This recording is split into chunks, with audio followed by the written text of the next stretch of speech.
Raiders. Of course, these two teams met before the bye week out in Nanaimo. It was the Sun coming away with a 45-11 victory there. And to the big rematch, the highly anticipated rematch here at the Apple Bowl here this afternoon. I'll bring in Carson Park alongside me as usual. Carson, let's maybe first talk about the matchup that we saw a couple of weeks ago out in Nanaimo, a game that was featuring, at the time, two very hot teams, expected to be a closer game, ended up not being so much. But from that, we saw really defenses on both teams that came to play last week. It was just the Sun offense that took off while the Raiders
it's right back to work for us. What about injury-wise? Always good with the bye to get some guys who are, both guys who are banged up and playing, as well as guys who are out with more serious injuries, time to heal. What is that situation now as we head into the second half of the season?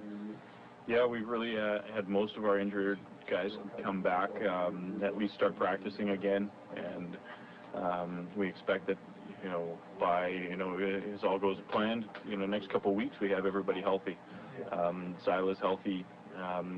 He's taking a backup role, and we'll see him, in an emergency situation if necessary today. So, we'll go with Wenman again, but he's really close, and he's really excited, and, he's dealing with, also with family in Florida who's displaced thanks to the hurricane. So, we've had some, a lot of stuff on his plate, but all that considered, he's almost ready to go, and we'll see another week of Hansen ready to play. And Tanner Sudo's been practicing as well, so a guy who was Team Canada running back getting a chance to get some touches, and we may not see him much today, but in the next few weeks we expect almost everybody to be back healthy. Yeah, because with the quarterback situation, I know you've been answering some questions over the last few weeks. People are asking, is there a controversy here? Are we going to see Wenman going forward? But it sounds like with you guys just allowing Keith to get fully healthy has been the number one thing so far. Yeah, and, we watched Keith in practice, the last week and a half, and, he reminds you of the things that he's capable of doing. We've kind of forgotten how good of an athlete and how strong of an arm he has, so it's promising to see him back at it, and there's no controversy. We think we've got two great guys, and and until that's a real problem heading into a game day, with guys aren't performing well, that's a controversy to me. With two guys performing well, there's no controversy. So I'm really happy with where we're at, and we're only going to get better as Keith progresses in his recovery. Let's talk about this Raiders team that you played a couple of weeks ago. What were some of the things that you really were focusing on preparing for them, given that you just came off a game playing them and kind of are more familiar with them than you were going into that game a couple of weeks ago? Well, it's a lot of the same stuff. Some of the things that we were that they did well on us was, a result of us breaking a coverage or not making, not following through on a blocking assignment, and then some fundamental stuff, just wrapping up when we're tackling and, finishing the play at the whistle, things like that. We've got a couple different wrinkles going in special teams that we kept it pretty vanilla last week, so we expect to challenge them a little bit more on that. And then, we don't know what we haven't seen from them yet. We think we had a pretty good handle on what they did last week, but they could have something totally different coming with 2 weeks to prepare this time. So, we expect that they're going to be probably a little emotional and fired up to play this one. They've got a lot to prove to themselves and to us and to the rest of the league. So I'll be interested to see what kind of team comes out in the first quarter, and if we can weather that storm, I think we'll be okay. The other thing I wanted to ask about was kind of flashbacks to last season, because going into the bye last season, you guys were undefeated. You came out of it and you lost a few in a row. Realizing that this is a completely different year, of course, but do you get those sort of flashbacks to last year, given how things kind of went around this time? Not so much. It's just such a different team. We've really had a chance to prepare differently this year. We've really been conscious of not getting ahead of ourselves and being self-critical. We have a lot of talented players here, and I think keeping them focused and on the right track and keeping them humbled a bit, whether we're 5-0 or 6-0 or 1-5, the goal's got to be the same every week, and I think the players have that mindset. It'll yet to be seen, obviously, if that translates well on the field, but no one's thinking about last year with so many new faces on the team. The coaches have that in mind of getting complacent, but we feel that we've upgraded our talent, and we've come together closer as a team, and that's going to help us in the long run down the road. Last question, just have to talk about this week, the news coming out that Rashawn Simonides is back with the team. what can we expect from him going forward? Is he going to be out there today, and what kind of role will you guys be looking for him to fill? You're not going to see him out there today. You know, it's, as much as we'd like to have him on the field, you know, the registration process and everything like that, you know, we expect that to be, it's completed, but, you know, just so everything works the way we want it to, and he's got a handle on the playbook, he's going to get his first action on in game day next week. So, you know, when you do see him, it's going to be you know, the idea that he's buying into our system and he can play a significant role in just our simple play calling. You know, he's a tough guy to cover. He's you know, last year I think he took a lot of heat of being you know, the savior for the team, but you know, it's not about one guy, and I think he understands that pretty well. The rest of our team understands that pretty well, and you know, he was a 21-year-old kid last year who happened to get a taste of the NFL, and that's a huge advantage to us.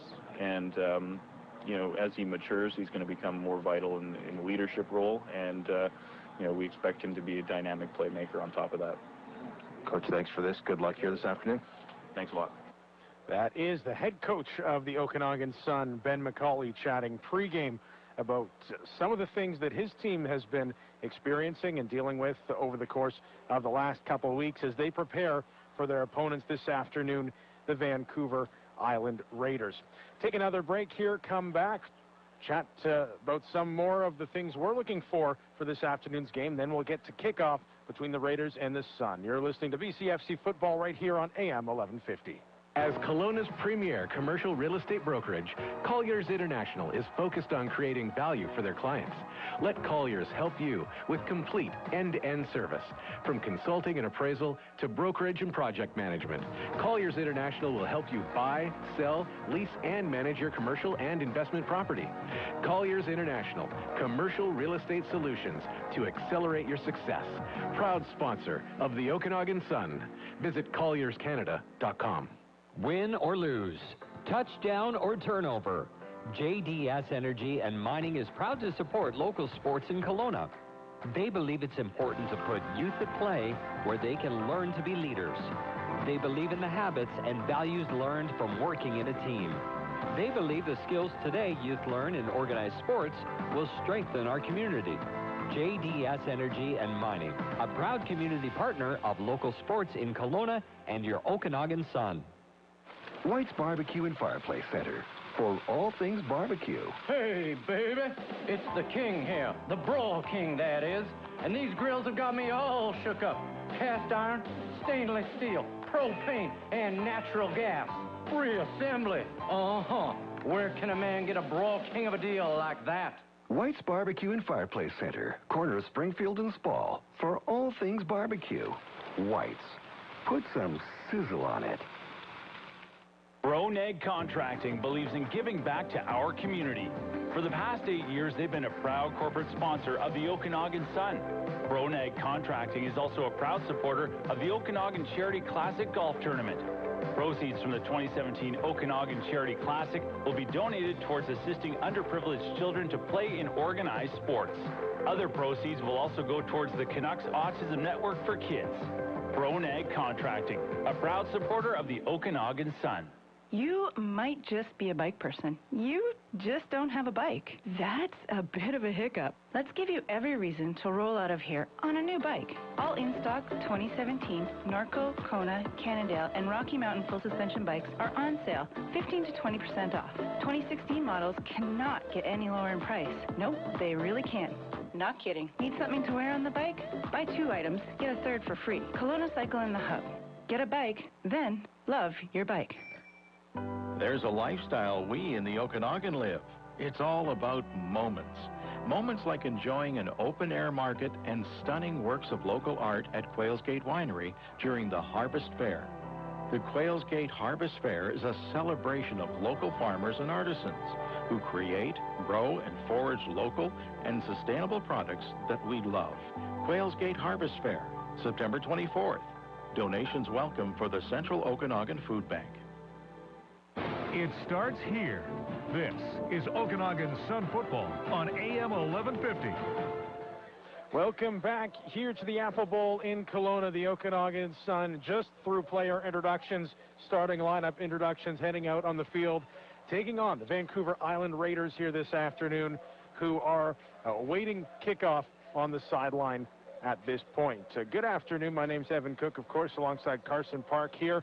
We were discussing some of the issues earlier that these teams were having as they faced each other last couple of weeks, I guess. I was going to say last week. It was 2 weeks ago out in Nanaimo before last week's bye week that these two teams faced off. And interesting thing in talking to the coach today, just about some of the routine that's thrown off with a Sunday game, because these teams have been used to playing on Saturdays, and of course they're coming off the bye week, which makes things a little bit different anyway. But now they're on a Saturday here, or a Sunday here rather. It's an earlier start. Does that throw things off a little bit as a player? Definitely throws everything off a touch. I'm not sure it makes that big a difference. I like it more because it gives you that extra day of preparation, especially for a lot of these guys are full-time workers, especially as young guys. A lot of them are laborers, so getting that extra day off of work before you have to go back to hitting yourself, and that really helps your world out. We're about to hit the anthem. We're about to hit the anthem, so we might take one final break right now, come back, chat more pregame, then get into kickoff. Listening to Okanagan Sun football here on AM 1150. Orchard Plaza, the perfect fit for you. Stores and services, all you need to suit your Okanagan lifestyle. When you're busy and on the go, we make your time worthwhile. So much more than just a mall. Orchard Plaza has it all. Orchard Plaza, the perfect fit for you. Orchard Plaza, the perfect fit for you. Looking for a new beer? Been around the city trying to find a breathtaking blonde that is easy on the eyes, cool and refreshing? Look no further. We got a cool local in your neighborhood. Introducing the newly repackaged Caribou Blonde. If this beauty sounds like music to your ears, it certainly could be. Caribou Blonde now comes with earbuds at participating retailers. Caribou Blonde. Sounds good. Must be legal drinking age. No purchase necessary. Win or lose, touchdown or turnover, JDS Energy and Mining is proud to support local sports in Kelowna. They believe it's important to put youth at play where they can learn to be leaders. They believe in the habits and values learned from working in a team. They believe the skills today youth learn in organized sports will strengthen our community. JDS Energy and Mining, a proud community partner of local sports in Kelowna and your Okanagan Sun. Okanagan Sun football on AM 1150. Welcome back here to the Apple Bowl. Evan Cook, Carson Park alongside you for kickoff coming up in a few minutes anyway between the Okanagan Sun and the Vancouver Island Raiders. As we chat pregame here, just want to make a mention that bit of a pregame ceremony going on down at the midfield line right now. That's Okanagan Sun President Les Weiss was honored with a Lifetime Achievement Award from the CJFL at the end of last season, and he's getting presented with that here this afternoon. So that's what's going on in the background here at the Apple Bowl. Obviously, Les pretty synonymous with the Okanagan Sun program here, and much deserved recognition for him. Carson, just before we hit the anthem there, a point I was getting at is that potentially a little bit of a different schedule here. We could see maybe a different matchup than we saw last couple of weeks ago when these two teams battled. Of course, the final score in that one was 45-11. But as you mentioned, back when you played, even back in 2009-2011, there were times where you would play these guys, you'd have maybe a blowout game, and then the next one would be pretty close. Yeah, I don't think either team swept the other one in the time I was here. I think we went 1-1 every year. If we did get swept, I believe that would have been the Andrew Harris year. Right. But he swept a lot of people those years. Yeah, dragging people by his socks. It's ridiculous. But yeah, with the 1 year I played that I remember distinctly, we lost the one game, I think 40-10 or 40 to some of. It was a huge score for them, and we got crushed. And then we beat them.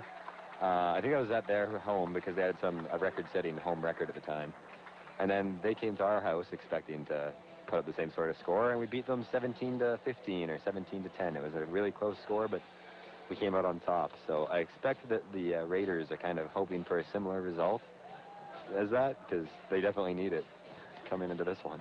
Yeah, they certainly do. And I mean, an interesting sort of situation where you look to the game a couple of weeks ago out on the island in the kind of friendly confines down there in Nanaimo, and it was the Sun who sort of knocked the Raiders out of sync early, got them kind of out of whack, and on home field, especially when your opponent is on home field, that's so important to try and get them off their rhythm in front of their home fans, silence the crowd, and kind of work a wrinkle in that way. Yeah, definitely. And the first time you play the Sun, especially this defense, it's been so dominant all year. Everybody's going to come at them with a slightly different strategy. Everyone's going to think that they've found the hole in the armor. And last week, clearly the strategy did not go as planned, and the Sun defense just dominated everything about the offense for the first half of that game, and the game was effectively over just psychologically, if not on the scoreboard. So look for the Raiders to come forward with a different sort of game plan. We'll see how the Sun D react, or if they've found a crack in the armor to keep the ball rolling and keep their defense off the field, because the longer they can keep their defense off the field, the fresher their defense can be, the more big plays their defense can put up. Because it's definitely going to come down to which defense makes more big plays, I think. Well, we've had the coin toss out at midfield. It's the Sun who will receive first, and we're just moments away from kickoff. Take our final break, come back. It's the Okanagan Sun taking on the VI Raiders. You're listening on AM 1150, watching on BCFC TV. You can rely on the Kelowna Mr. Lube team to ensure your vehicle is ready for those long road trips or just in-town driving with fluid and filter changes and so much more. Get fast, convenient oil changes, no appointment necessary, and enjoy full tire service with the same no appointment status. Plus, they're open late till 8. Take good care with Mr. Lube Kelowna, across from Superstore behind Skogie's, and coming this fall at 948 McCurdy Road, proud supporter of your Okanagan Sun. Attention passengers, your flight is now boarding. Non-stop seasonal service between Kelowna International Airport and Winnipeg on WestJet is now available. 4 times weekly, flights depart every Monday, Wednesday, Friday, and Saturday at 12:15 p.m. through September. Book your flight today with WestJet and make Winnipeg your summer destination. For more travel information, visit ylw.kelowna.ca. Kelowna International Airport, your link to the world. Under the helmet and between the 50s. This is your all-access pass to Okanagan Sun football on AM 1150. And welcome back here to the Apple 11 Cook Carson Park as the opening kickoff has just been sent. Javen Keiko back to return that punt, or to return that kickoff rather, for the Sun. Takes it up just past the 30-yard line. It'll be first down and 10 for the Sun at their own about 31-yard line as Nick Wenman under center once again here for the Sun this afternoon.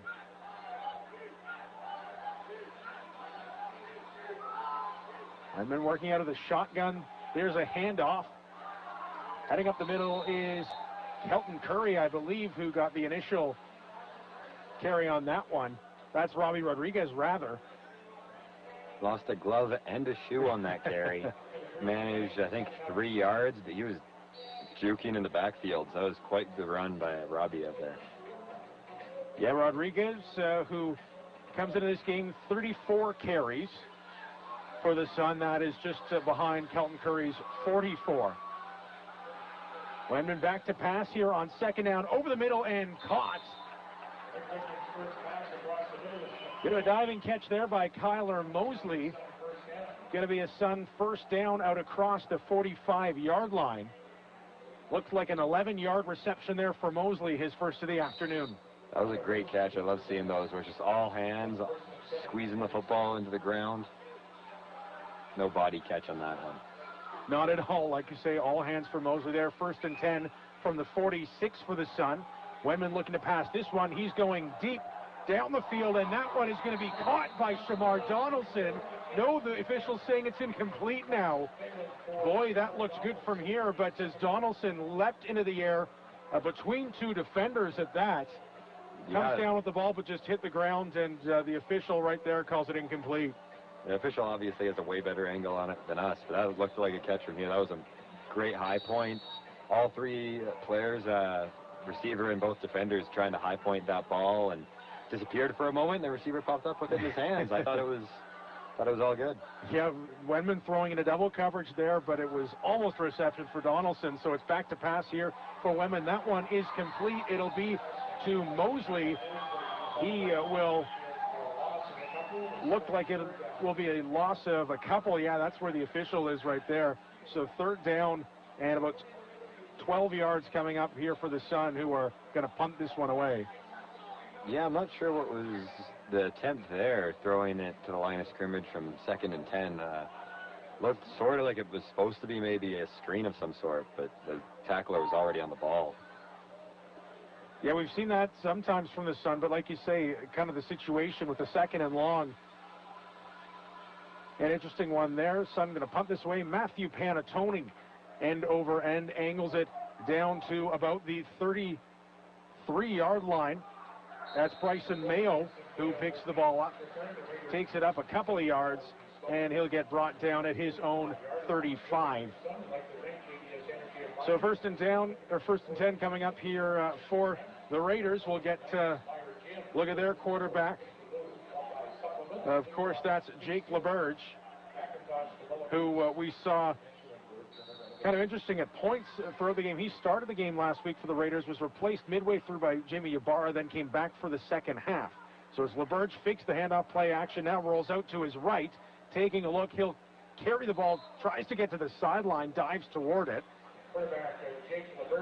And he'll gain maybe a yard, if not just making it back to the line of scrimmage on that run. So second down and 10 here for the Raiders coming up. A little surprised I didn't see a run on that first play. Expect the Raiders to try again to establish the run against the Sun here today, because relying on your quarterback to try to find the windows of the clock in his head that the D-line establishes early, that makes for a long football game for a young guy. LaBerge here in his second year, coming out of Maple Ridge, 58.6% completion rate, and he's back to pass here on second down, and he gets sacked to the ground. A huge hit there as the Sun had a couple linemen roaring in. It looked like Sean Robinson potentially was the one who made the big tackle, and that'll be third down here for the Raiders. And that was exactly what I was talking about with establishing that clock early. LaBerge does not feel well after that hit, and I expect the way he's reacting, I expect he's just winded, because those always feel much worse than they are, but it did not look good from up here. Back here to punt this one away, taking a bounce at the 50, and that's where the Sun will return it now, cutting up the far sideline out across the Raider 45. The Sun didn't see from here who that was on the return, but a decent one there on the punt return for the Sun, who will be first and 10 inside Raiders territory now. Look for a big series from the Raiders defense here. Otherwise, this rock might start rolling like it had been before 2 weeks ago. Only with the help of the Sun offense if they can get the ball rolling here. Yeah, great field position here for the Sun. Wenman there with a handoff up the middle to Rodriguez again. He'll cut up to close to the 35-yard line, brought down just before it. Looks like a gain of about 4 or 5 yards on there. So second and 5 coming up from the 37-yard line of the Raiders. I wonder if that was a designed counter or if that was just Robbie seeing a lane and trying to change directions, because he hit left real hard. Rodriguez to block this time on the pass. That toward the sideline. Incomplete to Anderson, but a flag is thrown right out there by the receiver Anderson. Contact between him and the DB, and it looks like this is a penalty that'll benefit the Sun. From here, it looked to me more like they were both going for the ball and just incidental contact. Ball hit both of them in the hands, I think, but penalty's called anyway. Yep, pass interference call on the Raiders here. See, these are one of the 2 to 5 in a game that don't really bother me that much. They're just kind of the part of the game. They happen. You play the game, you're going to accidentally do a penalty once in a while. Game speed's fast. But the penalties where they start getting mouthy, where it starts getting emotional, those are the penalties that you can't see start to pile up, or it's going to cost you the game on stuff that really shouldn't be happening. The unnecessary roughness calls. I believe it was the Raiders who had 2 on the same Sun drive last week that did them in on one of those touchdowns. So the Sun back to pass here, going toward the end zone, coming back to make the catch is Donaldson for a touchdown, Sun. No question about the completion there. Feel bad for the DB. Those are almost impossible to cover, where you're all over him on the deep route, where deep go, no help over the top, and the ball's in the air, and he's found it, and it's hit the brakes and changed directions on you.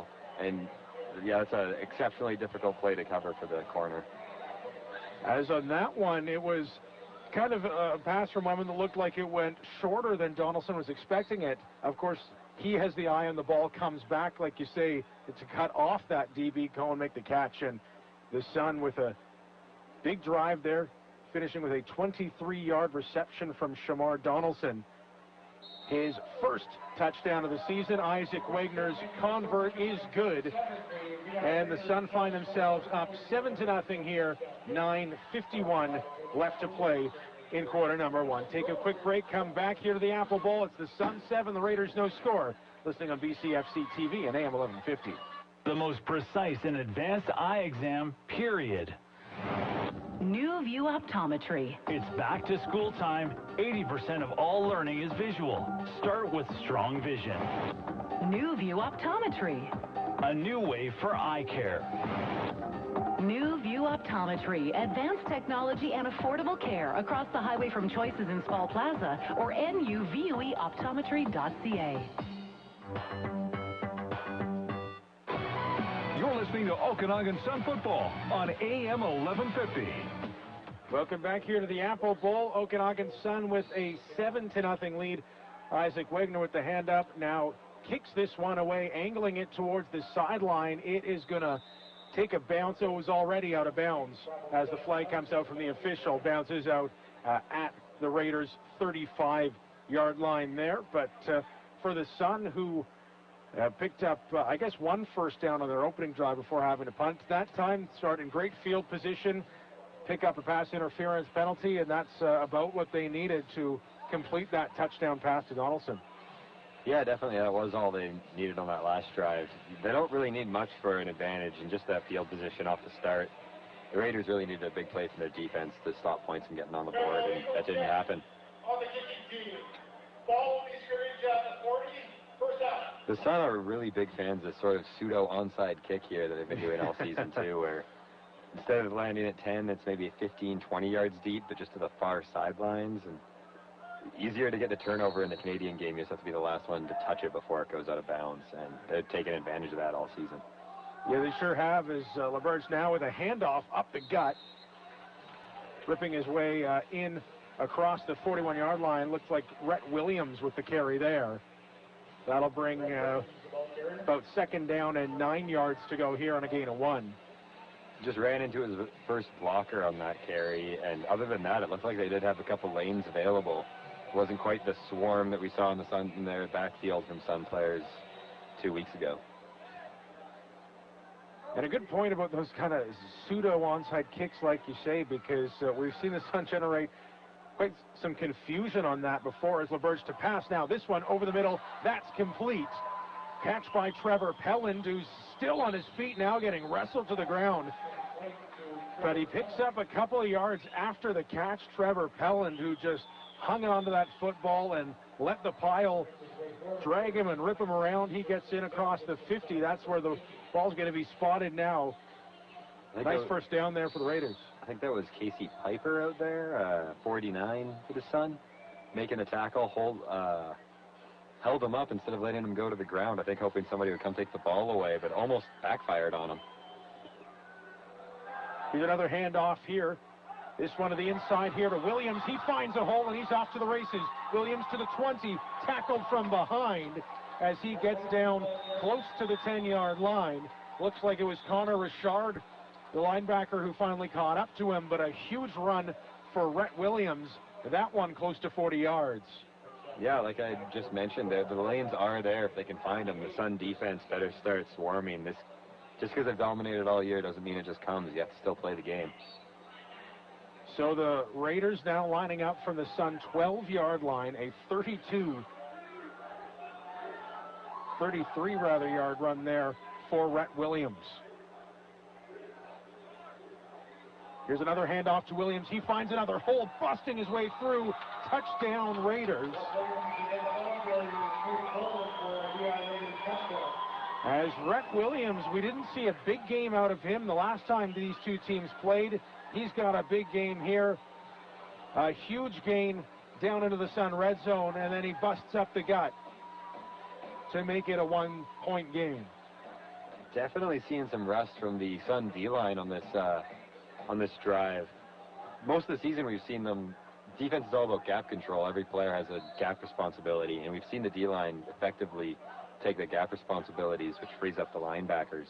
And that entire drive, it looked like almost every D-lineman was just accepting the big-on-big blocking, just going nose-to-nose with the lineman in front of them, and that creates the alleys for the running back, and then it's a peekaboo game with linebackers. James Parker's convert is good, and so the Raiders come away with the touchdown and the extra point to tie this game up at 7:38 left to go here in the first quarter. Take another quick break, come back to the Apple Bowl tie game. The Sun and the Raiders here on AM 1150. As Kelowna's premier commercial real estate brokerage, Colliers International is focused on creating value for their clients. Let Colliers help you with complete end-to-end service, from consulting and appraisal to brokerage and project management. Colliers International will help you buy, sell, lease, and manage your commercial and investment property.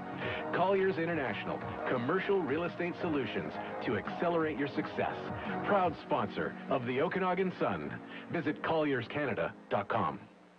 From our team to yours, this is Okanagan Sun Football on AM 1150. Welcome back here to Kelowna as Parker with a kickoff deep into Sun territory. Get a reception, I believe that's Kekel at about the 10-yard line. Now cuts up the middle, dodges a couple of tackles. He'll get brought down just outside the 30-yard line. Pretty decent return there, dancing around his blockers, making some space for himself. Javen Kekel, of course, with the big 105-yard kickoff touchdown that happened a couple of weeks ago out in Nanaimo, who's had a decent couple of returns there. That one caught him at the 10-yard line, so he has a 19-yard carry up to the 29, where it's 1st and 10 for the Sun. That pass complete into the slot, and it'll be a gain of about 6 yards there. Another nice thing I noticed about that kick return is he had to block the sun from his eyes. Yes. Which means it's a nice sunny day out here, and we're not clouded in smoke, which has been a fairly persistent thing through this summer. Yeah, no kidding, as the Sun, of course, switching here in the second half of the season to these Sunday afternoon games. Now a handoff here on 2nd down for the Sun, getting wrapped up there is Rodriguez out across the middle of the field. That'll bring up 3rd down. Looked to gain maybe a yard on that. Looks like 3rd down and 3, and the Sun are going to punt this away. But yeah, with these Sunday afternoon games for the Sun, I mean, the Saturday night game's always fun here, but boy, Glad said that wasn't the case here this weekend, because it was gross night here Friday night and Saturday night this weekend, and then all of a sudden we wake up Sunday morning, a clear sky with that smoke having gone through, and a nice sunny day, about 24 degrees down the field at the start of game time today. This one kicked away, angling down to about the 40. Mayo's going to be on the return here for the Raiders. Runs into a block and will get tackled at about the 45. Sapanatoni there with the punt. Yeah, real high punt there. The pressure got to him a little bit. I think he was worried about the block up the middle from one of those big D linemen. I keep confusing the two, 98 and 99 out there. That would be Brody Taylor and Quentin Bowles. Yeah, of course, a couple big bodies on the D-line of the Raiders. For Bowles, he had that 5-sack game a few weeks ago, has 7.5 on the season to go along with 10 tackles. The big D-end, who's not out there, of course, now because it's the Raiders' turn on offense. LeBurge back to pass, dodges one tackle, then finds a completion over up near the first down marker. Looks to be a couple yards short is Adam Finnick. I'm really liking the gang tackling from the Sun here, but if they cannot start pulling the ball out, they need to start putting that guy into the dirt. Right. Right now, it almost looks like there's too many guys trying to hold up the ball carriers, and it's extending the plays, and eventually one of these runners is going to shed all the tacklers and be gone to the races. Yeah, and that kind of gang tackling is something that we've seen work well for the Sun throughout this year. But like you say, on that first possession there, where Pelland ends up getting a few yards after the catch, you're right, it was the Sun not finishing that tackle. Another run up the middle here for Williams, and he is going to take it all the way inside the 50-yard line. Line of scrimmage was about the 51, so about a 13-yard run there for Rhett Williams. And it'll be 1st and 10 here for the Raiders inside Sun territory now. Yeah, it's definitely the Raiders' offensive line attacking the Sun defensive line far more than the opposite at the moment, which is something they lacked entirely 2 weeks ago. LeBurge to pass here now on 1st down. That one over the middle falls incomplete. That was Hugh Rainey who went up for the catch there. Looked like Eli Haynes was in the secondary up against him, and neither came up with the ball. So going to be 2nd down and 10 here from the Okanagan 47. Yeah, Eli, I think, was coming late from the middle linebacker spot there. A lot of quarterbacks just trying to high point it for their receivers, expecting them to out-jump everybody. Basketball passes. Haynes, of course, who was at the linebacker position last week, had a monster game there. As LeBurge under pressure, now throwing towards the sidelines, was in the area of Rainey, but he had no chance on that ball. And so a good pass rush there by the Sun, end up putting quarterback Jake LeBurge under some pressure and forcing a 3rd down situation here for the Raiders. Yeah, we'll see how well they can pin the Sun deep into their own end here. Punting from just their own side of half. That's the punter, not the snap.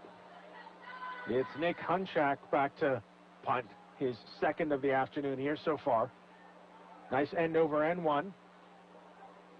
Sends the Sun all the way back to the goal line on the return here. Going to get up to about the 15-yard line, and that's where they'll be held.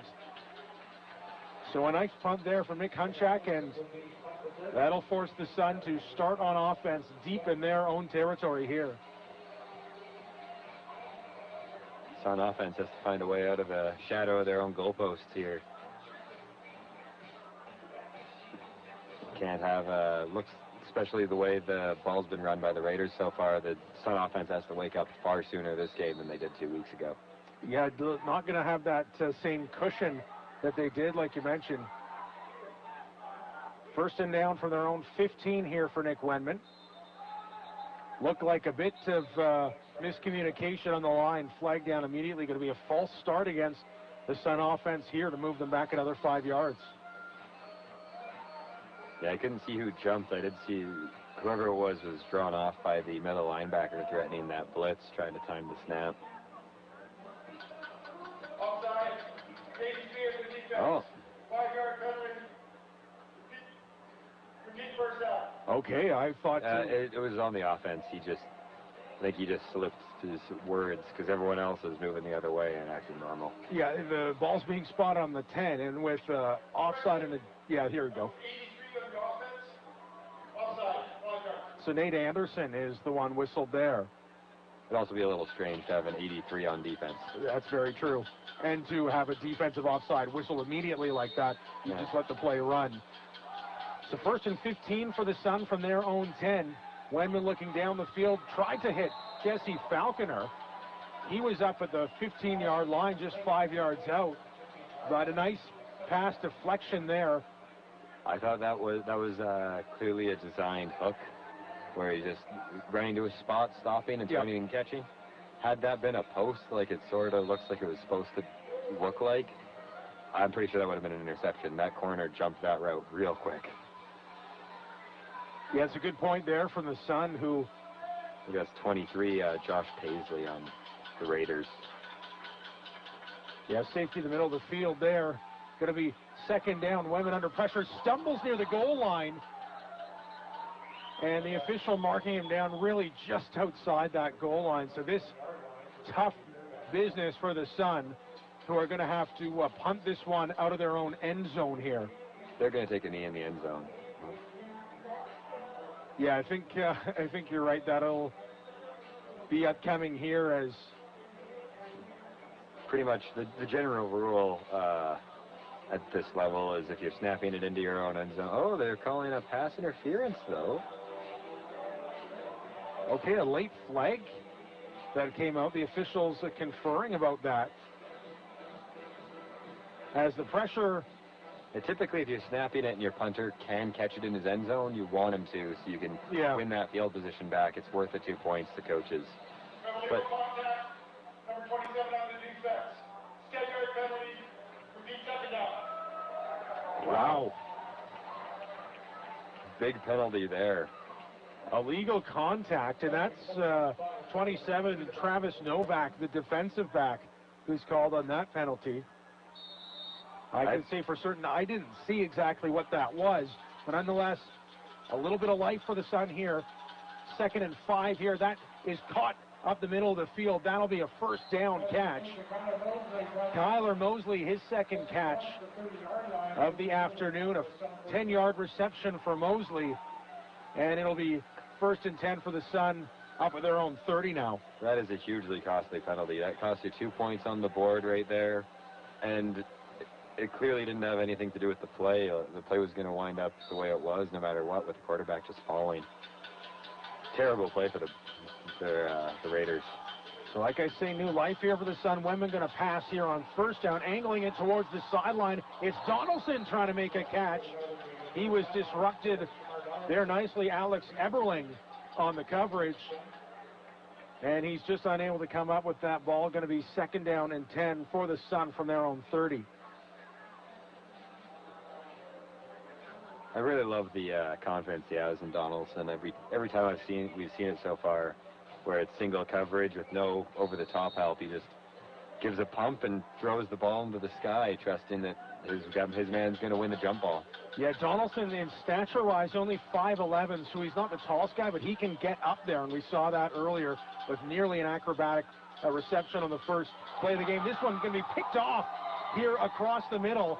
It was that play that you said was almost an interception before, kind of that hook to Falconer where he cuts about 5 yards up and goes for the ball. That one is picked off. And what a play there. Paisley, the safety, who picks it off, and all of a sudden... Was that Paisley or Myers? I just saw the 20. I wasn't sure if that was 21 or 23 there, often lined up next to each other. Either way, that was a great interception, the diving pick. If that was at the pro level, he gets up and runs for a touchdown, but unfortunately, you're down as soon as you're down at this level. Exactly, as we learned a couple plays ago with Wendman at the goal line. Lucky there as he stumbles that the play was dead as soon as he fell. So 1st down and 10 here from the 28. Pass is going to be caught over the outside by Hugh Rainey. He'll get wrangled outside close to that 1st down marker. I cannot believe how often he goes down super awkwardly, fending off 2 or 3 tacklers, and just gets up and jogs back to the huddle. Yeah. It looks like it hurts every time. Never looks comfortable. Hugh Rainey, who came in to this game, 21 catches for 290 yards, 3 touchdowns for the Raiders so far this season, including a 43-yard reception earlier this year. LaRoche jogged halfway down to the sideline to get the play call there, and it wasn't enough for a 1st down. So Rainey, a 10-yard reception there from the 18-yard line now. 1st and 10 here. Going to be a handoff up the middle. That's Williams. Bustler a tackle and gets leveled right at the 10-yard line. That was Fullerton with a absolutely perfect form tackle, putting his shoulder right into the ball, wrapping the full body, folding him back. Perfect tackle. That was great. That's Rhett Williams, who's looked good so far today. Had a big nearly 40-yard run earlier. That led to another touchdown run from Rhett Williams, his second of the season. And now going to be second and short, second and a couple here from the 10-yard line of the Sun. LaBerge with one back behind him. Doesn't hand it off. Now pointing towards receivers in the end zone. Fires down there, and it's caught for the touchdown. Hugh Rainey, we were just talking about him, sheds himself from coverage, gets open in the back right corner of the end zone. Jake LaBerge with a nice toss. And all of a sudden here, the Sun trail early in this football game.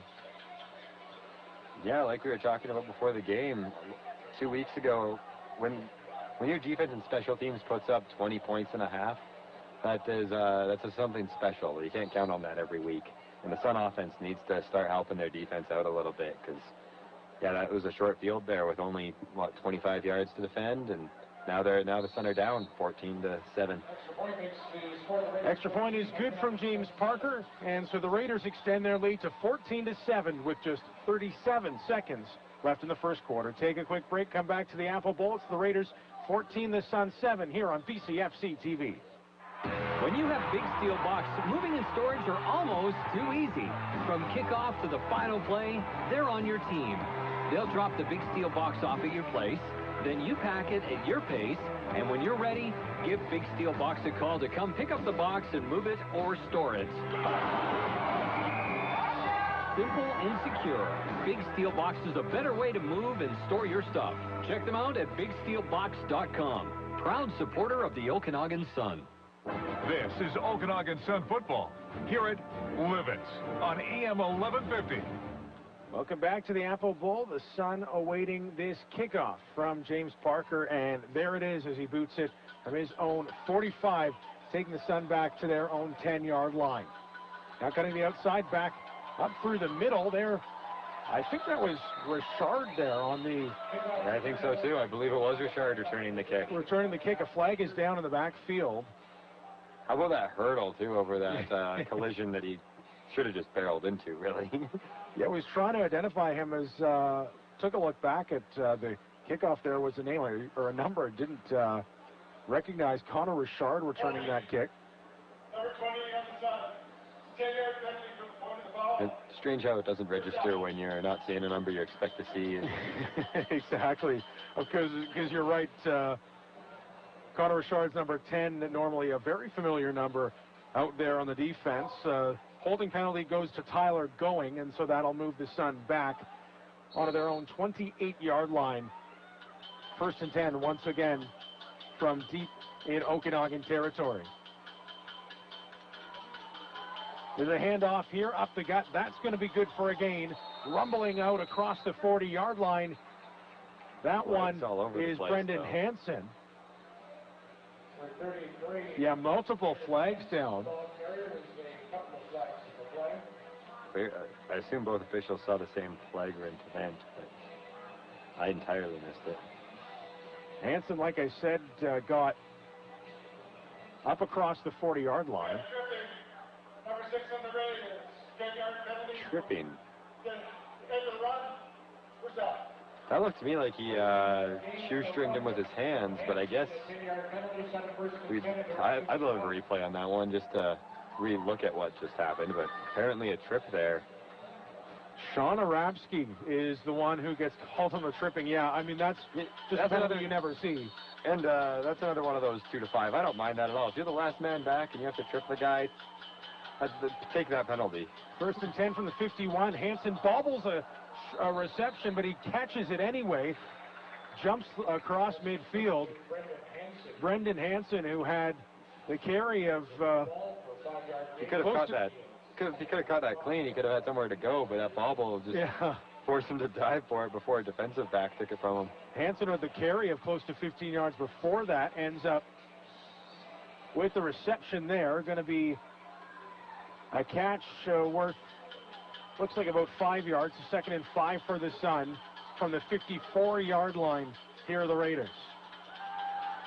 Wenman going to pass this one as well. Short hops it to Kyler Mosley. Went down to the ground to try and haul that one in. But it was thrown in front of the Sun receiver. So 3rd down and 5 coming up.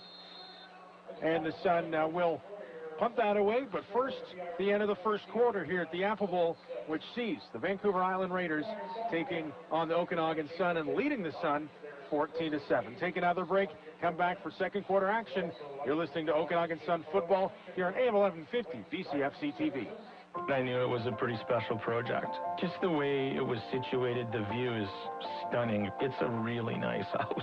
Gord Turner on the house his team built that won House of the Year at this year's Tommy Awards. The way the deck flies out off the house, and it's got this thin foil look that the architect was looking for. And again, I can't say enough, our team, we helped them pull that off. To see this dream home for yourself or to book Turner Custom Homes to build your next dream home, visit turnercustomhomes.ca.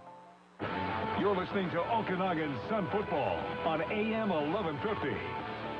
Welcome back here to the Apple Bowl. Okanagan Sun up against the Vancouver Island Raiders, and for the hometown Sun in an unfamiliar territory right now as they trail in this football game by a score of 14-7. Going to be 3rd down and 4 for them as they're getting set to punt this away. Here's Panatoni with the boot, angling this one towards the sideline once again. Looked like it bounced out right around the 33. Got quite a bit of pressure on that one, almost blocked. I think he rushed himself a bit and shanked that a little more than he'd like to have.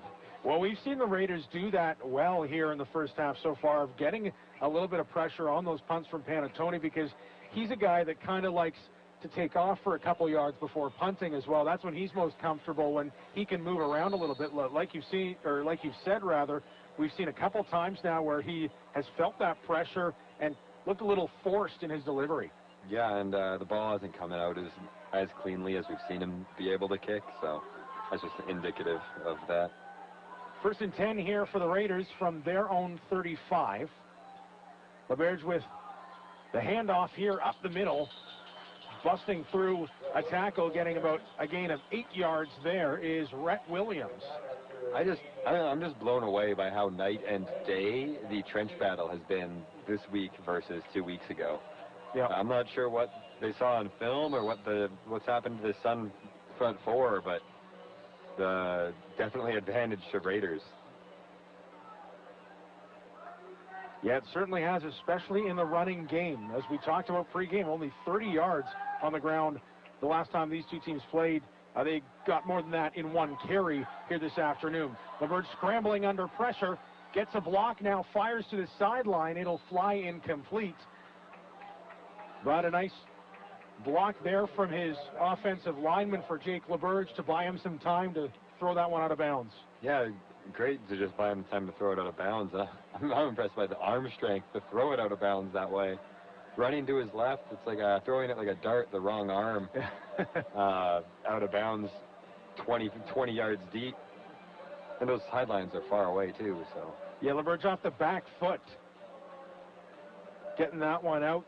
We've seen quarterbacks who just try and get it out of bounds have struggled at that, and it's led to turnovers for the Sun this season. But nice bit of arm strength there. Is a bit of a, looked like a fumbled snap there, but the punter gets the ball away. Sun at their own 25, won't get much further than that. Great coverage there. Tried to cut inside his blocker, and blocker couldn't quite seal the block, and the hole he was looking for closed quick. Nate Anderson, who was receiving that punt, gets only a couple yards, wrapped up quickly by Dylan Neufeld on that tackle.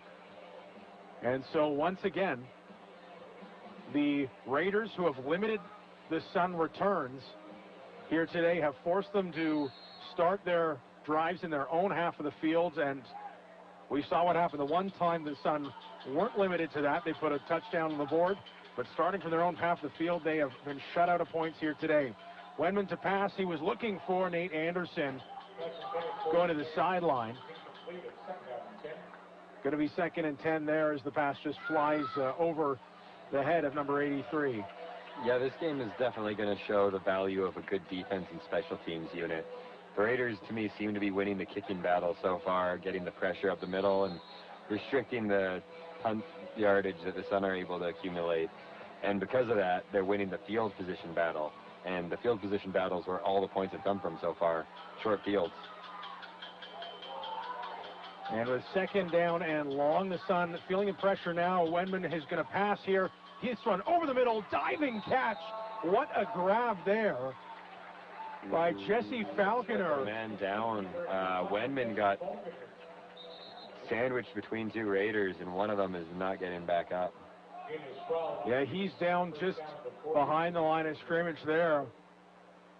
And we'll get attended to there. Jesse Falconer with a great diving catch up just beyond the 40-yard line to get a first down for the Sun. But a player down for the Raiders means we'll take a quick break here, come back to the Apple Bowl. Sun trailing the Raiders 14-7, 12:46 to go in the second quarter. Start your weekend on the links. Orchard Green's Night Golf Special lets you play until late. Every Friday and Saturday, tee off until 9:15 and play 9 holes for only $21 plus tax. So get your friends together, make it a date night, or play solo with Night Golf Fridays and Saturdays. Golf in the shade under the old apple tree. Orchard Greens, home of the Bunkhouse Bar and Grill. Just a short drive up KLO, but worlds away. OrchardGreens.com. You put your back out. We put your back in. Spinal manipulations and deep muscle treatment. Just 2 of our specialties at Sun City Physiotherapy. Downtown on St. Paul, in North Glenmore, and on Main Street in Winfield. Sun City Physiotherapy. We help you get better. You run, you ache. We fix. Running injuries, we treat those. Muscle and joint injuries, just one of our specialties at Sun City Physiotherapy. Downtown on St. Paul, in North Glenmore, and on Main Street in Winfield. Sun City Physiotherapy. We help you get better. Do you think the Okanagan Sun will win their next game? With a home stadium named after a fruit? I doubt it. The Apple Bowl? That's never stopped them before. They're 14-time BC champions. Must be their lucky charm. At Simply Computing, Apple's their specialty too. So why not visit them for all your Apple hardware? Shop downtown at 1546 Pandosy or online at simply.ca. Simply Computing, proudly supporting the Okanagan Sun. It starts here. This is Okanagan Sun football on AM 1150. Welcome back. Here's Sun, first down and 10 from their own 40. Wenman to pass through the middle. That one nearly picked off. That would have been, once again, Josh Paisley, I believe, if he'd come down with that. But nonetheless, going to be a close call there for the Sun, who will go to second and 10 from their own 40. Yeah, the injured Raider on the field was Brody Taylor, big Brody Taylor, defensive lineman. He, like you say, kind of got sandwiched trying to make that hit on Wenman as he was throwing. Yeah, the way they treat him on the field, I think it might just be a calf cramp, which are incredibly painful if everyone's got them before. Wenman fakes one pass to the side, now goes for a run. He'll slide up to the 45. And so that about 5 yards short of a first down here. And the Sun punt unit coming back onto the field. Quick snap on that last play, and then a big pump fake to open himself up that alley for the running lane. But don't think that was what he was going for, but that's what happened for him. As the Sun here, we've seen early in the game a couple tries where they tried to spread that field out with deep passes. Haven't seen as much of that from them in the last few plays. No, strangely enough. I'd expect them to be trying to put more of those sky balls up, considering how successful they were early. Panatoni here is going to keep it, and he will get tackled at his own 40. I'm not sure what happened there, whether it was designed to be a fake and Panatoni was supposed to go. It's not what it looked like to me. I think the Raiders are probably just studying out film on where the block point turns to when he does that rollout. Because they tried that little short rollout to get him. I think he's just more comfortable getting out of the pocket to kick. Probably a soccer guy. And trying to roll out of the pocket, he almost rolled right into the block point, tried to deke himself away to get another kickoff, and there's just nowhere for him to go. Yeah, Panatoni kind of got himself in no man's land there where he was rolling out and then realized he didn't have enough time to get a kickoff. Brought down at his own 40. Great opportunity here for the Raiders. LeBerge doesn't pass. Tucks it under his arm and goes for a slide down close to the 30-yard line. I think he'll be a yard or two short of a first down. Yeah, second down being signaled here from the officials, who will spot this at the 27. So going to be second down and 3 here, I believe, here. Sun D really need to step up and get a turnover on this drive or shortly here before halftime, because the Raiders D is hungry. They almost got a pick 6 on that last drive. 2nd and 3 from the 33. LaBerge here, the handoff here. That one run up the gut, and good tackle there by the Sun, but it's not soon enough to avoid Rhett Williams picking up a first down on that play. He'll gain 4, take it into the 29-yard line, bring up 1st and 10 here for the Raiders. I'm not sure how much that even bothers me if I'm the Sun right now, because given how dominant and how successful both defenses have been, it almost seems more likely you're going to score from a turnover than the way the Sun offense have been moving the ball. Right. Yeah, like we said, the 1 touchdown pass to Donaldson, and that's been it for the offense. Here's Rainey on a quick slant there. Reception takes him down just inside the 25. Hugh Rainey, who had the touchdown reception right at the end of that, close to the end of that first quarter there for the Raiders, picks up another catch there. That's another big difference from 2 weeks ago is Jake in the first quarter, I think, was 0 for 6 at one point. Yep. Largely not his fault, just receivers dropping balls and getting hit as the ball arrives. But this week we're seeing him getting the ball in the hands of his receivers way better. 2nd down and 3, he'll keep it, try to angle himself to the outside. Looks like he'll come close, very close to a first down there. I'm impressed with his speed there. He definitely did not have the leverage to make the edge, and he went and made it anyway. And so that'll move the chains here. They say LaBerge gets down to the 19-yard line running out of bounds. And so 1st and 10 inside the Sun red zone. And I mean, yeah, you talk about just the all-around better play we've seen from the Raiders offense. I mean, got to be such a big part that their run game is working now. It was completely shut down the last time these two teams played, and like you said before, it puts all the pressure on the quarterback, who's had some help here today. This pass complete to Rainey. He gets tackled immediately. Beck Fullerton in to make that hit. And so that'll be a gain of, looks like a couple of yards there. Yeah, 2 weeks ago, the last game time these two teams met, the Sun front seven was just living. They set up camp in the backfield of the Raiders. So there was no room to run, and when it was dropping back to pass, couldn't see his targets, and the clock wasn't 3-second clock. It was down to a half-second clock at some points of the game. 2nd and 7 here from the 15. LaBerge to pass. This one is complete to Rainey. He gets wrapped up right there again. Here this week we're seeing a lot of that underneath stuff. Just get the ball out of his hands real quick.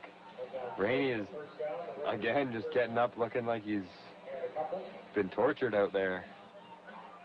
Yeah, that tackle from Kitzman that time, he was down close to the 10-yard line, but it is going to be a couple of yards short of a first down. So it brings up 3rd and a chance for the field goal unit to come on out here. When it's all said and done, looks like a field goal of about 18 yards at this point.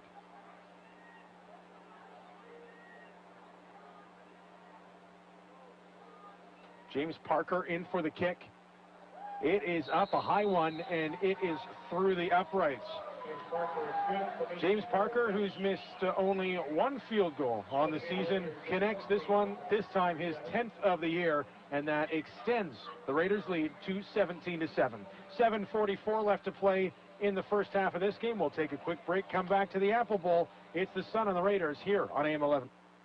Hi, I'm Pamela McCall. Join me weekdays as we discuss our province's challenges, meet some amazing people, and celebrate life in BC. BC Today with Pamela McCall. Weekdays from 1 to 3 on AM 1150 Kelowna. You're listening to Kelowna's information station, CKFR, a division of Bell Media. We are AM 1150. News, talk, and sports. Okanagan Sun football on AM 1150. Welcome back here to the Apple Bowl as the Sun trailing in this ball game 17-7. Awaiting the kickoff from James Parker, who's all set and ready to go with the ball on a tee at his own 45-yard line. Richard, one of the returners, he's not going to get it this time. Bounces to Kekel, who takes it near his own 20. He'll cut up to the sideline, jumps over one tackle, gets wrapped up and brought out right around the 40-yard line. Javen Keiko close to a 30-yard return there on that kick. Another nice one for him. Yeah, not the greatest kick there. Real low line drive. It doesn't give you a return, your cover unit, enough time to get down and cover. So just the returner's got good 15, 20 yards of space before he even meets anybody. Yeah, it was almost kind of halfway between one of those kind of squiver kicks right along the ground. Yeah, well, not quite that low, but definitely way lower than you want it to be. Yeah, ball got to Keiko sooner. He got a good return out of it. So first down for the 39-yard line of the Sun here. Going to be a backwards handoff to Mosley, who's going to try and pass this one. He was looking for Nate Anderson. Yep. Even if it wasn't designed, that would have been a real heads-up play to just get rid of the ball, because he was likely going to be tackled there for a loss of 8 to 10. Yeah, that play, it was Wenman faking the one handoff, and then kind of that end-around play with Mosley, who comes in behind him and took the handoff and tried firing to Anderson, but just a yard or two short of him. So it brings up second down and 10. Once again, the Sun on their own 39-yard line. Trying to break across midfield here. Wenman with some time to throw. Now he looks downfield. Has Shamar Donaldson, who makes the catch and hits the 40. Now the 30. Dodges a tackle. He is going to go all the way. Shamar Donaldson. Touchdown, Sun. Blown coverage there by the Raiders defensive back.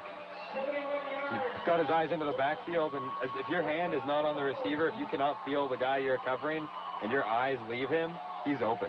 And that's exactly what happened. He thought he had his man covered, looked in the backfield, and gave 3 or 4 yards of space and couldn't remake that back up. A 71-yard catch and score from Shamar Donaldson, who's got his second touchdown of the game here for the Sun. And like you say, the defender just got too far in front of him there, and once Donaldson turned on the jets and burst past him, all he had to do was dodge one diving tackle, and he was to the races into the end zone. Wagner with the convert. This one's good. And for the Sun, who are spinning their wheels a little bit on offense, that's a huge score. Shamar Donaldson runs 71 yards for a big touchdown there, cutting the Raiders' lead to 17-14. 6:56 left to go here in the second quarter. Take another quick break, come back to the Apple Bowl. It's the Sun of the Raiders here on AM 1150. Win or lose, touchdown or turnover, JDS Energy and Mining is proud to support local sports in Kelowna. They believe it's important to put youth at play where they can learn to be leaders. They believe in the habits and values learned from working in a team. They believe the skills today youth learn in organized sports will strengthen our community. JDS Energy and Mining, a proud community partner of local sports in Kelowna and your Okanagan Sun. Under the helmet and between the 50s.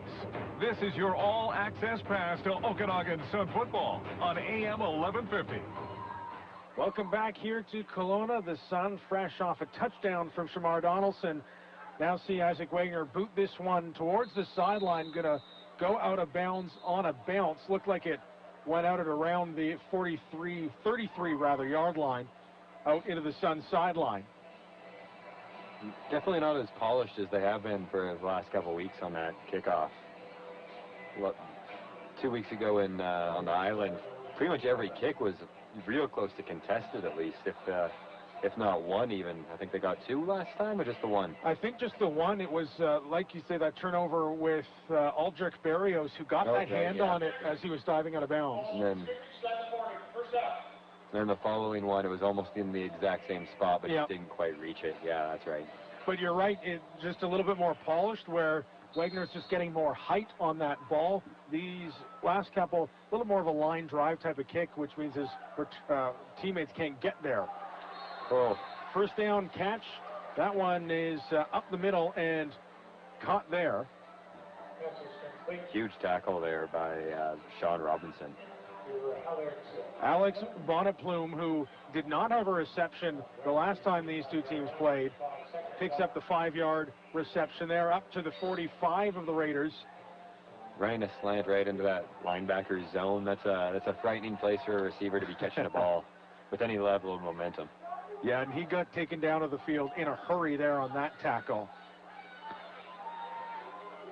Verge to the shotgun here. Going to pass this one. Another quick one up the middle. That one just past the hands of a diving Trevor Pelland. And so after a big score for the Sun offense, that's a big stop for their D, getting a 2-and-out here for the Raiders, who were clicking the last couple of series. Yeah, definitely. That was a huge stop. Get the ball back in the hands of their offense and see if they can keep chipping away at this lead, or I guess retake the lead even. Looks like on both those passes, the Sun trying to put a little bit more pressure on Jake LaBerge, get him to throw that ball a little sooner, as this punt is going to sail down to the Sun 40, going to bounce out near the 30. No return possible there for Anderson. And so the Sun are going to start at the spot which is at their own 28-yard line.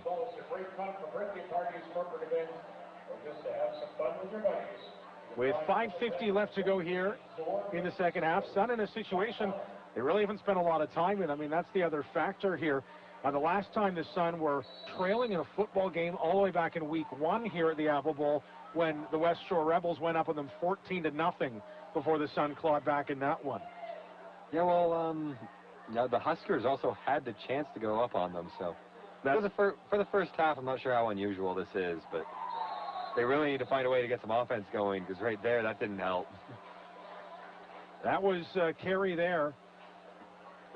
Up the middle by the back, Brendan Hansen. He gained a couple yards there on that one. Gets up to his own 30, but it'll be a 2nd down and 8 to go here for the Sun. Any run less than 3 yards is a loss, especially when it results in a big hit. That gives your defense a little bit of a adrenaline boost. Wenman fakes the handoff, quickly rolls out to his right. Now that pass just too far in front of Shamar Donaldson, who was stretching out for that one. Unable to come up with a catch as the ball thrown too far out in front of him, and Wenman immediately after that incompletion jogs right over to Donaldson to discuss with him. Maybe the quarterback thought his receiver was going to be in a spot that he wasn't. Yeah, I'm not sure if that's talking about a miscommunication or just trying to take the blame to himself, not let his receiver know that wasn't on him. I'm not sure what conversation's going on down there, but he's definitely eager to have a conversation. Now talking to all the coaches. And so after that big stop for the Sun D, a big stop as well for the Raiders D, forcing the Sun to punt from deep in their own territory at their own 20-yard line. Good punt there. Comes down right about the 50. Dodging one tackle is Mayo. Another one here as he gets across midfield. Bryson Mayo. Especially Mayo being the return specialist of the league even right now. Set that record a couple weeks ago for return yards. Must be incredibly frustrating to play against this Sun team that loves to kick it out of bounds. Not only on punts when they can, but on kickoffs, which is a not regular thing, and just keeping that ball away from him must be quite frustrating for the guy. Yeah, absolutely. Of course, it was Mayo earlier this season who had that amazing touchdown run off a missed field goal in a game the Raiders were playing the Kamloops Broncos. So we've seen what he can do, and the Sun really trying to limit him there. There's a pass up the middle, and a late flag is thrown in there. That was Sean Robinson, or Eli Haynes rather, on the tackle. Yeah, I think that was a great check the receiver, go over the top and swat the ball, but they're saying he had too much contact on the guy. He disagrees too. You see him on the field kind of giving a little hand wave, like I reached in front, I didn't go through. That's Jared Braun, the intended receiver who couldn't make the catch. Pass interference, 41 on the defense, penalty supplied at the point of the foul, automatic first down. So that's an automatic first down here, of course, on the pass interference call. We'll move the ball to the Sun 49-yard line here. Especially when you start seeing penalties like that called. To me, that's just really tight, really good coverage. And whenever I see a penalty called on that sort of thing, I always just want to know, like, what would you say is the line? Like, where's the other side of that line? Because to me, that fell on the legal side of the line in my mind. But clearly not in the guy who had the flag in his pocket. And, of course, it's not like we're used to seeing pass interference called on linebackers, which is what happened there as LeBurge under pressure, spins away from a tackle. Now he'll go down. Ooh. That was looked like he went to slide and rolled his ankle a little bit, and that kept him up for getting hit by that tackle at the end. Connor Richard laid the final hit in on him. It looks like he got back to the line of scrimmage at least. So going to be 2nd down and 10 here. Not a sack for the Sun D, but pretty close to it as he was under pressure from the snap. LeBurge is looking way more mobile this week, too. Yep. I'm not sure if that's not having the clock in his head as much as it was, or the support of the run game, or if he was dealing with some sort of injury or anything, but he looks great this week. Here he is with another pass, this one angling toward the sideline. That one overshooting his receiver, Braun. It flies out of bounds, and so doing all he can just to avoid the sack right now. The Sun D-line is finally putting some pressure on that Raiders O-line. It looked almost like that last play was a design play action that the quarterback rushed a bit because he knew the pressure was coming, and he said, hey, there isn't enough time to be faking handoffs here. I got to get the ball out of my hand. Yeah, it definitely had a bit of a miscommunication with the running back in the backfield there. They bumped into each other for a moment, but he managed to escape and get the ball off. So back to punt here is Hunchuk. That's a nice one, sending Anderson back inside his own 10-yard line. Now he cuts up the sideline. Flag is down. Big collision there up just past the 20-yard line. I think this flag's going to be a hold. I did not see which Sun player was doing it, but 2 or 3 really glued-in blocks make me think so. Yeah, anticipating a hold here. So are the coaches on the Raiders sideline waving this one back, and so that'll force the Sun likely to about their own 20-yard line.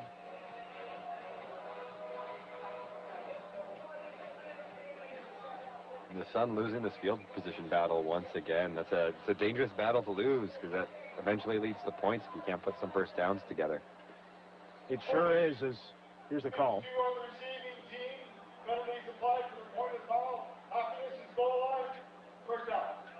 That's Ryan Marquardt, the linebacker there, who picks up the hold on the special teams unit. And so, yeah, as the ball was brought down by Anderson, tackled near the 20, 1st down and 10 on the 11-yard line of the Sun. This is a handoff to Brendan Hansen, spins away from a tackle, now gets away from another one as he was his shoulder into a defender all the way up to the 25-yard line. That was a great power run, just bouncing from one set of tacklers to the next, refusing to be the guy who goes down, and that's why you got to wrap and let your boys rally up to you. Brendan Hansen, a 14-yard run for him. 14 yards and 3 or 4 broken tackles. That was great. No kidding. Spun away from one, lowered his shoulder into another. As the officials are all having a bit of a conference here, right at the spot of the ball, which is going to be down near the 25-yard line of the Sun. But a 14-yard run for Hansen, that would be his longest rush of the season. Of course, he only got into action just before the bye week against these Raiders. That was his first game of the season. He had 8 carries for 32 yards in that one. So 1st and 10 here for the Sun on their own 25. 2:23 left to go here in the opening half of the football game. Another handoff, not as successful there. As just diving up the gut. There is Hansen. He'll gain maybe 3 yards on that run. Going to be spotted closer to a 2-yard gain. 2nd down and 8 coming up for the Sun.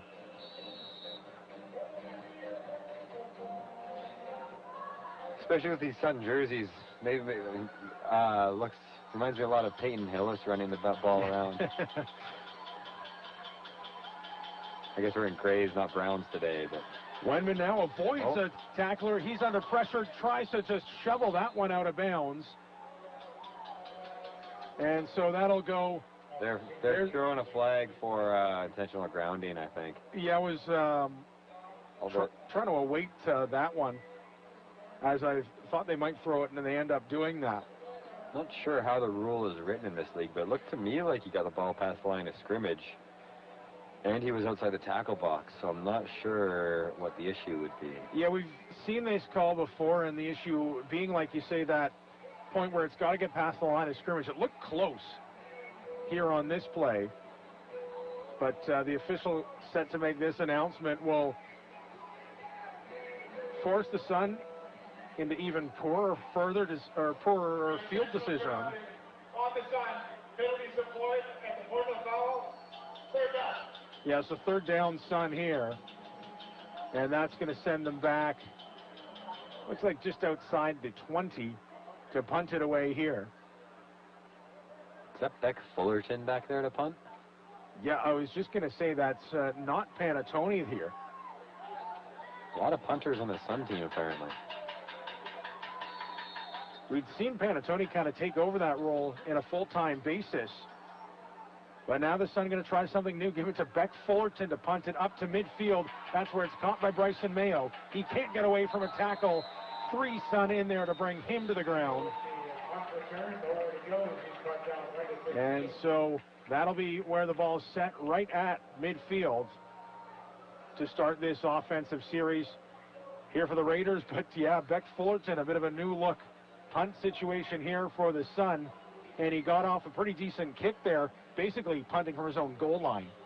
Yeah, I think that might be Panatoni might be a bit gun-shy of staying in the pocket there, and it looks like the Raiders had game plan for his rollout. So he's trying to get somebody back there who's more comfortable sitting in the pocket, who is capable of kicking, which it looks like Fullerton can do adequately anyway. Yeah, we saw Isaac Wagner take those snaps early in the season, but Fullerton there is a handoff here up the middle to Rhett Williams. He's going to cut towards the outside, brought down across the midfield. Yard marker there, going to be a gain of maybe 2 yards. Sun D doing a better job shutting down Williams after he had a couple big gains early in this game. Yeah, I think that's all in the D-line. Like I mentioned earlier in the game, they seem to just be burying their faces into O-linemen and giving their blocks away almost, whereas now we're definitely seeing more activity from the D-line trying to get into the gaps and control their gap responsibilities. Cole Kluhart had a big game in the D-line for the Sun last week as that pass is batted away. I think that was Richard.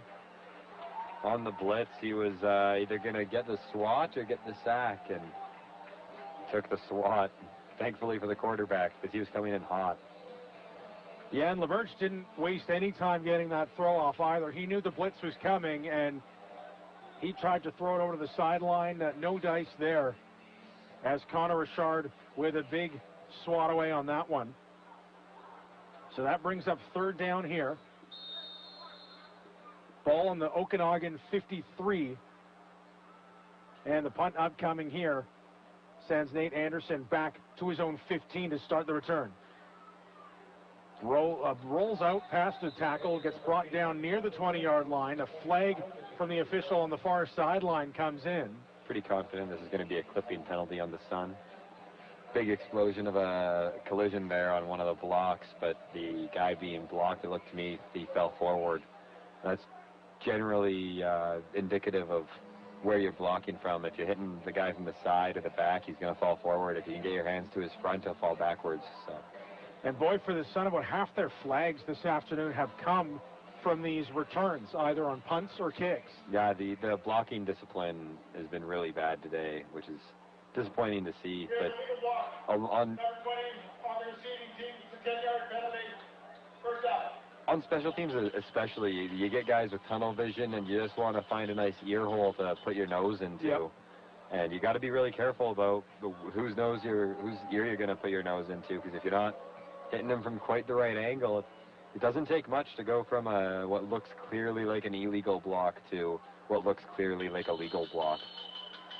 So going to be first down and 10 for the Sun on their own 12 here. Penalty goes against Going. That's his second flag of the day. Wenman going to pass here. Has some time.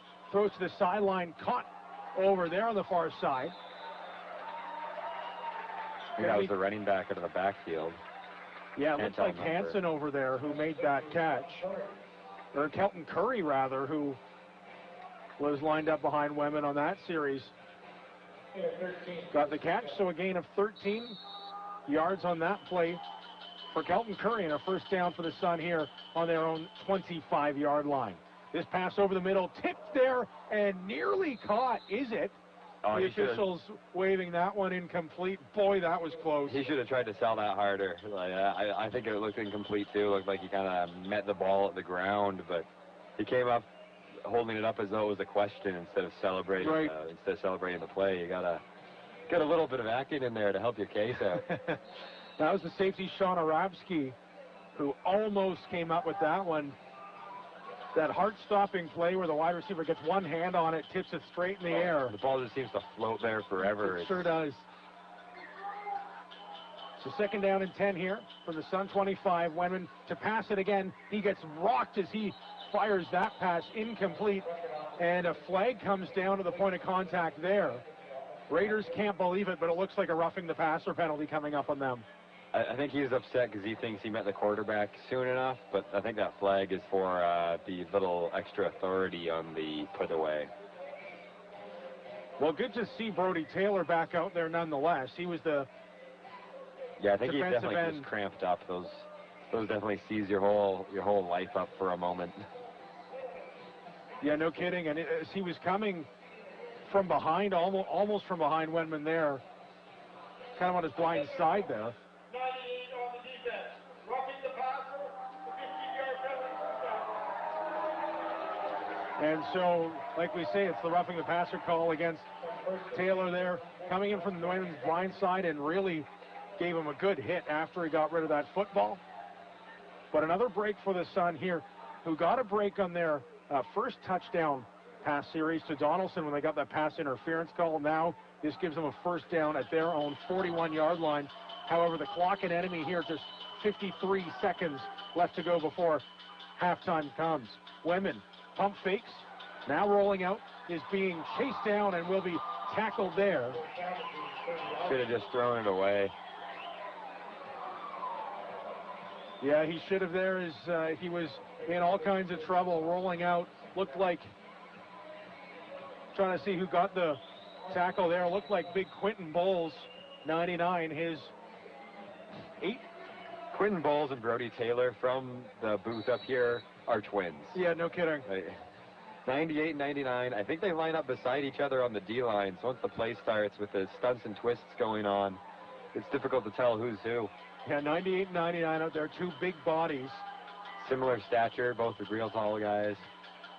But a big sack for Bowles there. So going to be second down play and very long for the Sun. Handoff here up the middle will take them up to their own 35. That's just trying to end the half here.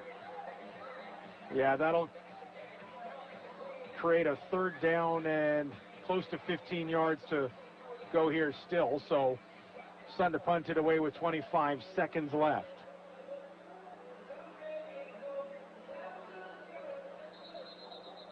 Will be interesting to see coming out of halftime some of the adjustments that these teams will make. As we've seen flashes for the Sun offensively, but they just haven't been able to really string good series together at this point. Yeah, definitely. It's gonna be very interesting to see how these two teams come back out after the half. The Raiders started out running the ball really well, but I'm not so sure if that was a changing game plan or if that was the Sun defensive line just playing rather poorly to start the game out, burying their faces into the offensive linemen. Coming out after half, it'll be interesting to see if they come forward with a different strategy, see more counters and pulling linemen, or if they just keep running the rock straight forward. And to see if the Sun defense can keep stopping the run, because they've done pretty well in the second quarter of that. Sun getting ready to punt this one away. It'll be Beck Fullerton once again, who's lined up at his own 20. Mayo back at his own 45-yard line, getting set to make the return here. There's the punt. That'll send him back to his own 30-yard line, bounces over his head, and he... That was a great kick there by Beck. Yeah. As the leg strength there looked to catch Bryson Mayo off guard a little bit. The punt ends up bouncing on the field about 15 yards past where he had lined up to make the catch there. And then with a great bounce to the sidelines too. Just that was an ideal kick from where they were. So going to be 1st and 10 here from the 28-yard line of the Raiders. Like, what did we just net? That was a huge net for a kick. Yeah, that was massive there. Like I say, it was from their own 30-ish. A line of scrimmage right around the 30-yard line.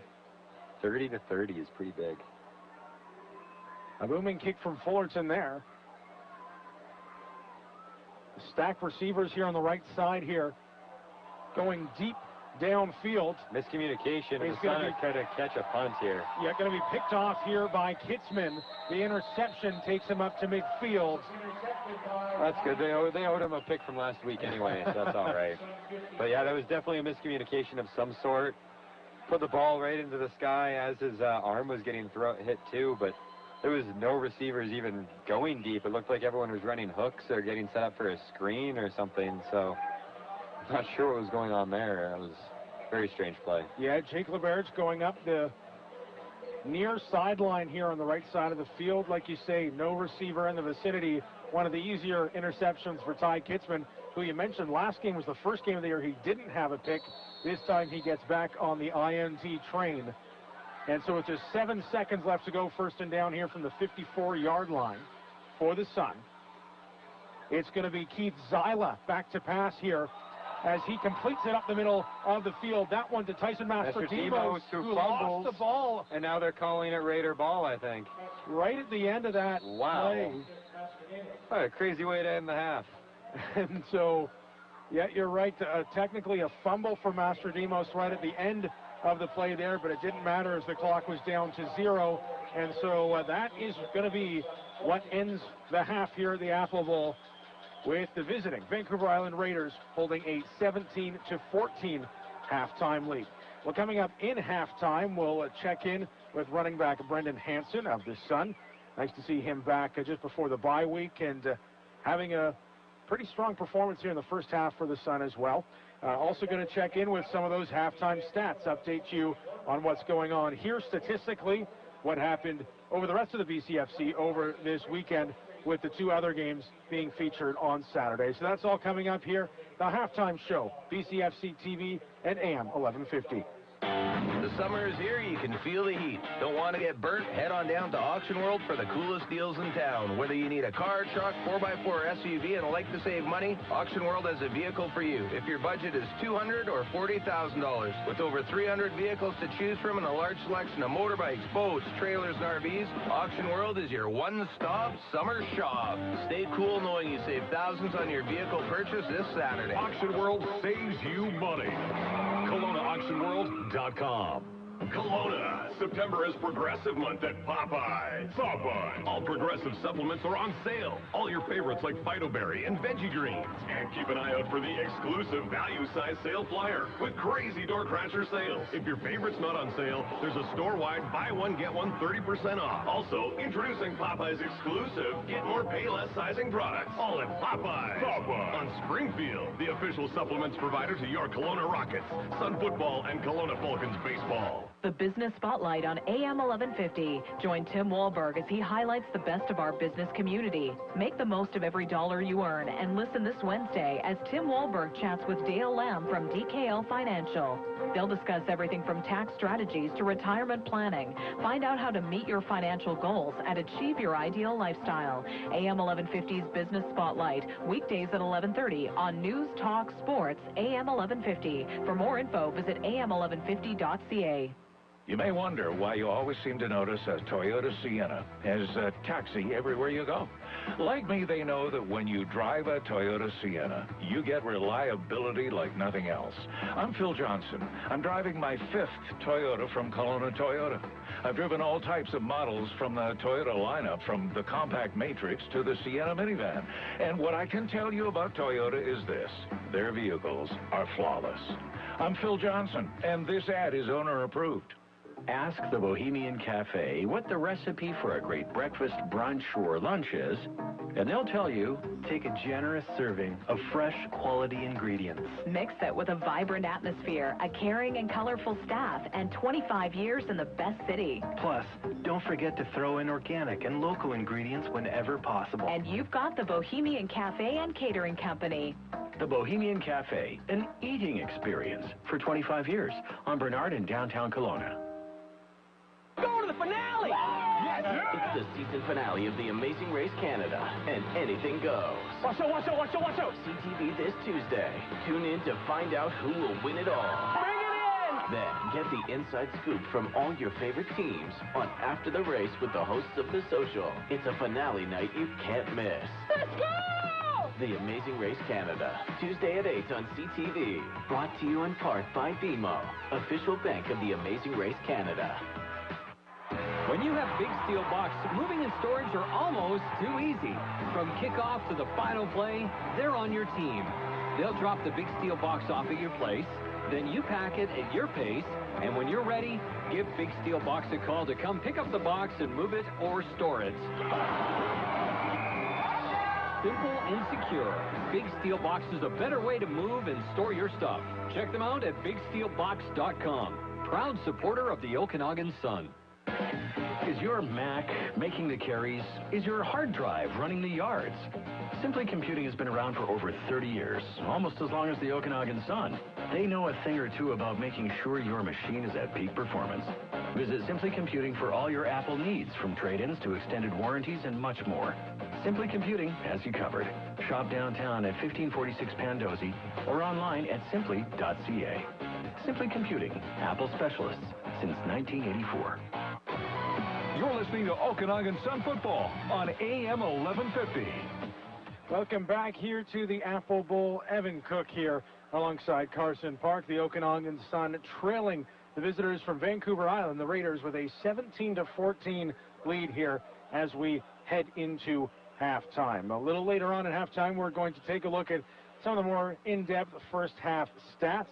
Lots to look at there, of course, for the Raiders, who went down early in this game, came back with 17 points before the Sun were able to cut it back to a 3-point game. First, though, want to play an interview that I had a chance to do. Enjoyed it earlier this week with Brendan Hansen, running back for the Okanagan Sun. As mentioned, he's a guy that was injured to start the season, ended up missing the first 4 games for the Sun before coming back in Week 5 against the Raiders in Nanaimo. Like I say, had 8 carries for 32 yards in that game, and already has had a couple nice carries in the first half of this game here today, including a 14-yarder, his long carry so far of the season. So here is my chat from a little earlier this week with Brendan Hansen, talking about how things were going for him in that first game back, as well as what he was expecting to see coming into this matchup here with the Raiders. Maybe talk a little bit about how things have been going for you this season, because it's been not the start you've wanted. You were on the shelf for the first 4 games, but finally got back against VI last week. Frustrating start to your season, not being able to get out there right away. Yeah, definitely is frustrating. It's, it's hard to watch the boys going at it on the field. Well, you can't really do anything, but there's so many things you can do as a teammate off the field, right? You can be a good leader, you can be taking the mental reps, you can still be a part of the program even though you're not that guy physically running the ball, making the block, making that big catch, right? So it's been difficult, yeah, but coaches have made it very easy on me. Transitioning me slowly back onto the field and practice, and yeah, it's been okay so far.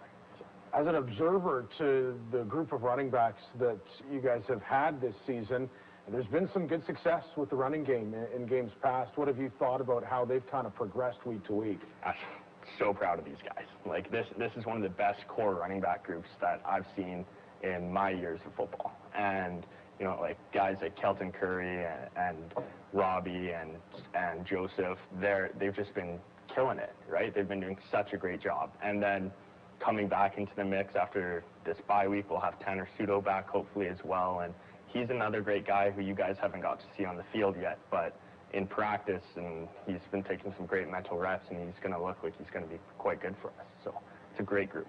I mean, it's kind of interesting being a physician calling games because off the field, you guys look fairly similar in terms of how your body type is and all that. But on the field, almost don't even have to look at numbers anymore when you see guys running because there's so many unique running styles out there that you can almost tell which guy has the ball just by how he's running. Totally. Yeah, all of our running backs specifically, like you said, we all have very similar stats when it comes to our weight and height and size, but we run the ball different, right? Like every guy's different. They came from different coaches, different backgrounds, and so some guys like to, you know, hustle, drop their shoulders a bit more. Other guys make guys miss, and it's cool.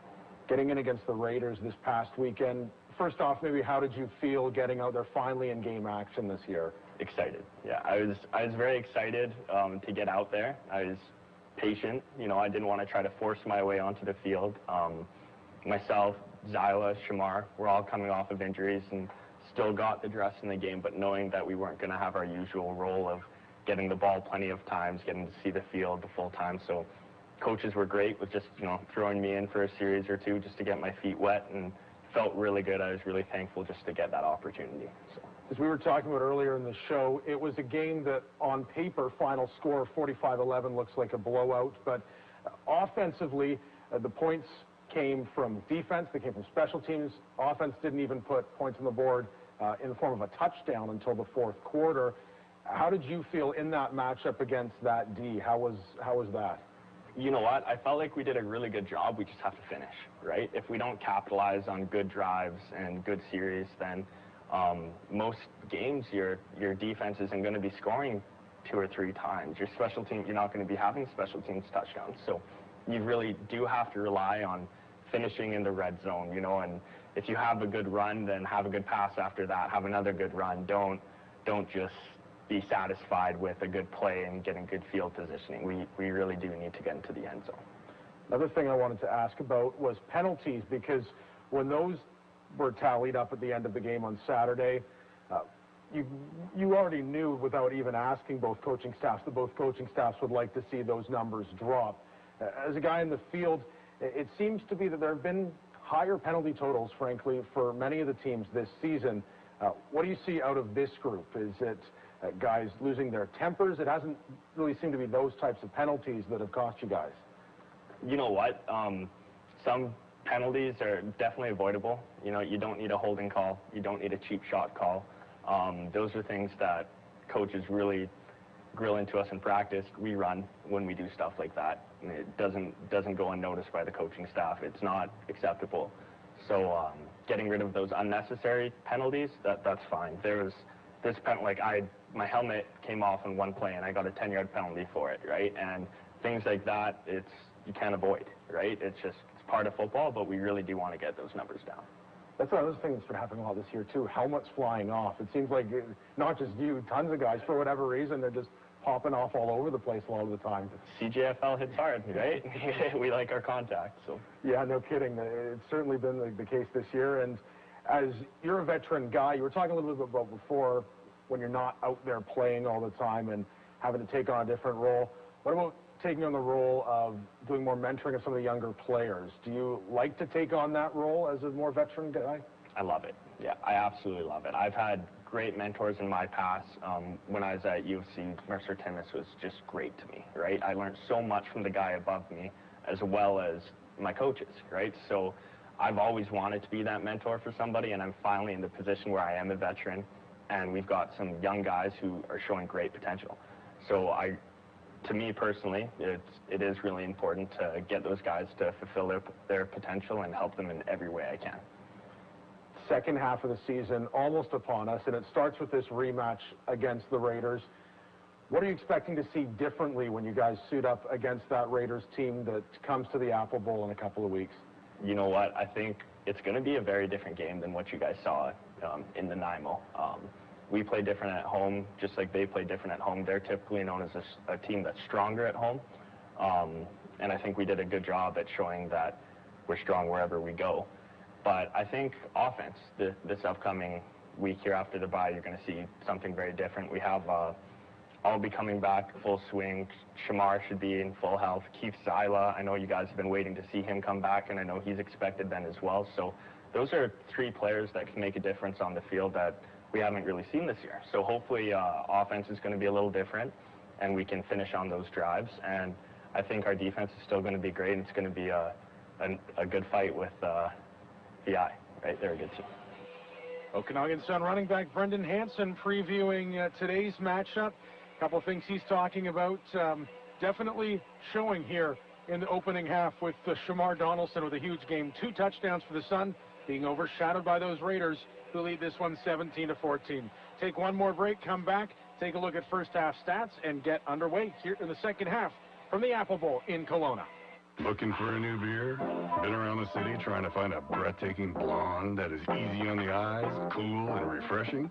Look no further. We got a cool local in your neighborhood. Introducing the newly repackaged Caribou Blonde. If this beauty sounds like music to your ears, it certainly could be. Caribou Blonde now comes with earbuds at participating retailers. Caribou Blonde. Sounds good. Must be legal drinking age. No purchase necessary. Win or lose, touchdown or turnover, JDS Energy and Mining is proud to support local sports in Kelowna. They believe it's important to put youth at play where they can learn to be leaders. They believe in the habits and values learned from working in a team. They believe the skills today youth learn in organized sports will strengthen our community. JDS Energy and Mining, a proud community partner of local sports in Kelowna and your Okanagan Sun. From our team to yours, this is Okanagan Sun Football on AM 1150. Welcome back to the Apple Bowl here. Evan Cook alongside Carson Park as we get ready to go here in terms of second half action between the Okanagan Sun and the VI Raiders. Of course, the Raiders leading this one by a score of 17-14. Got some first half stats to look out, and what are some of the things that are standing out to us from the opening half of play? Well, mostly just how even a lot of these things are. Like in terms of first downs and penalties, we're seeing pretty close numbers. In penalty yards, they're both at 50. Sun with 70, or not 70, 7 penalties to the Rams. This paper says Rams, it's scratched out with VI at the top, so sorry about that. VI with 4 for 50. First downs are 9-8. What really jumps off for the Sun, sorry. What really jumps off the board though is VI's 98 rush yards compared to last game where I'm not sure they had 30 after. I think they had 30 at the end of the game, and most of that was the second half. Yeah, exactly. And the big player there, of course, their back, Rhett Williams, who has 8 carries for 86 yards in the game here today. Taking a look at that game against the Sun a couple of weeks ago, he only had 2 carries for 11 yards that entire game. And Williams, like I say, 8 carries for 86 yards and has scored a touchdown here.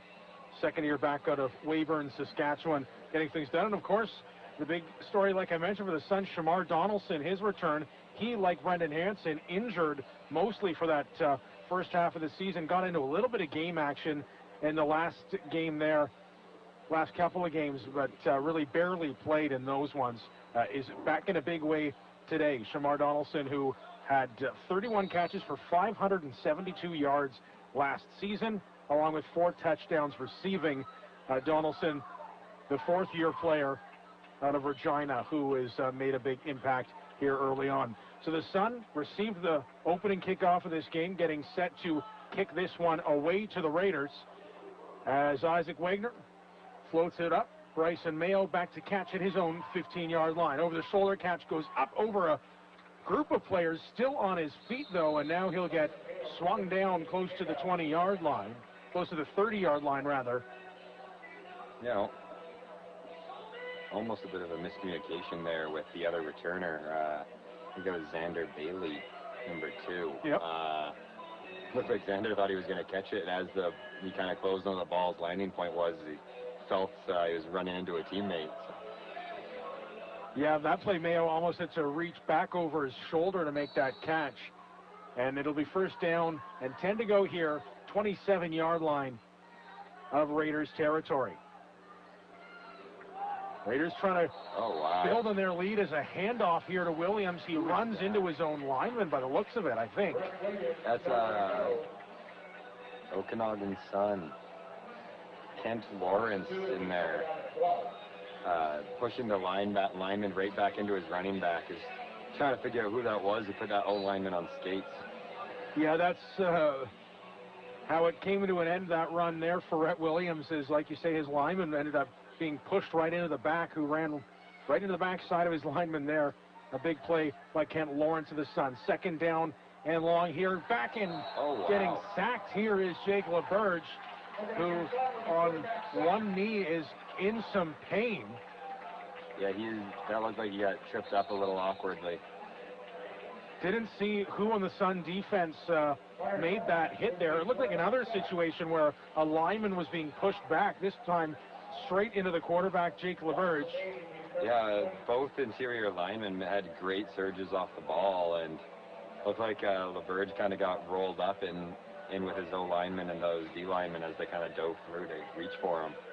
So the quarterback... It looks like leg injury, if I was to guess. Yeah, he came up sort of on all fours and was hopping, not able to put weight on one of his legs there.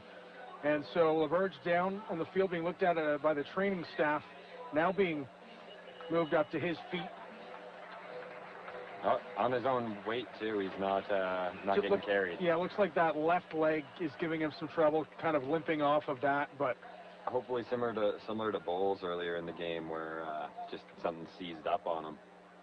So with Jamie Ibarra starting to warm up right beneath us, it's going to be 3rd down and 20 here for the Raiders, who just barely get that punt off, angling towards the 50-yard line of the Sun. There's Nate Anderson back to return.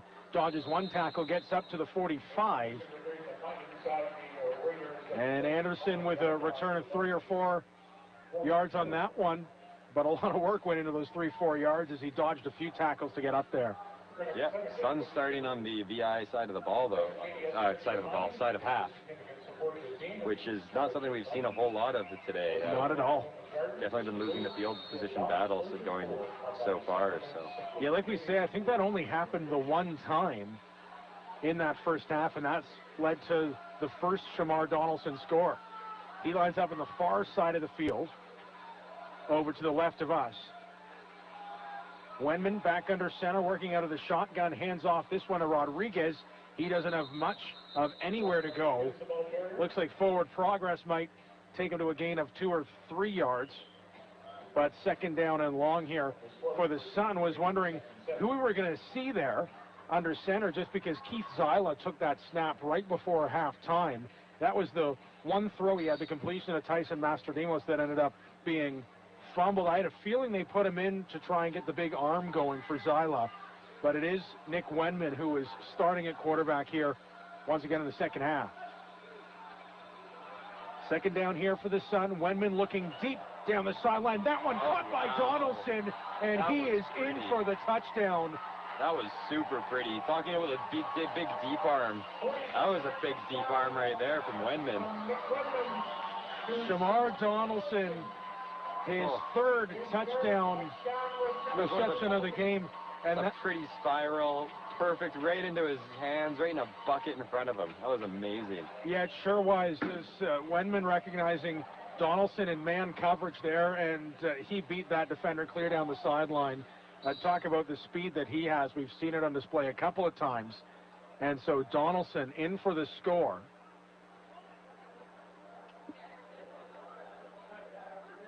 Isaac Wigner lining up for the kick here. Yeah, I was just going to say, with regard to getting Zyla's big arm in the game, sort of, you want to keep him sharp and nursing the guy back from injury. If it's not broke, don't fix it. And Wenman's been real competent as a starter the last month or so. He sure has, and looks great on that play there, connecting with Shamar Donaldson, the third touchdown reception for number 3 of the Sun here this afternoon. That gives Okanagan a lead, 21-17 at this point in the ball game, too. And it's going to be interesting to see here how the Raiders are going to respond to this, with the momentum starting to tip back in favor of the home side right now. They come out, get a score on their first big possession, and all of a sudden, wouldn't it be huge for the Raiders to come back and retake the lead, or at least turn it into a one-point game here? Yeah, the Raiders definitely have to find a way to get back on the board here to keep the momentum in their favor. Otherwise, right now they're down, and the Sun are building momentum up, and we've seen what happens in the second half of football games when the Sun have momentum. Wagner for the kickoff. This one more up the middle, so it's right into the hands of Bryson Mayo, starting at his own 5-yard line. Stays up the middle, now dodges to the outside, gets a block, hits the 25, and that's where he'll get tackled right out of bounds, just across the 25-yard line. About a 20-yard or so return for number 4, the Raiders. Yeah, interesting to see the Sun are finally starting to kick him the ball. I wonder if that's because they also agreed that they don't think they were as polished with those onside kind of kicks, or if they're just comfortable trying to close Mayo off in the return game, because it's a dangerous guy to opt to give the ball. It sure is. As Jamie Ibarra under center now for the Raiders with the injury to LaBarge. This one up the middle, nice catch there. Oh. And that's a tough one there from Adam Finnick, who goes up. He knows he's going to get just rocked as he makes the catch, and it looks like he's holding kind of his lower back side. Like a kidney and hip shot there. As, like we say, he got smoked pretty hard going up. Still made a nice catch, though. But that there from Finnick, not enough to hold on to the ball. Incomplete. Comes up for a 2nd down and 10. So with Finnick down the field, we'll take a quick break, come back to the Apple Bowl here. The Sun out in front, 21-17. You're listening on AM 1150 and BCFC TV.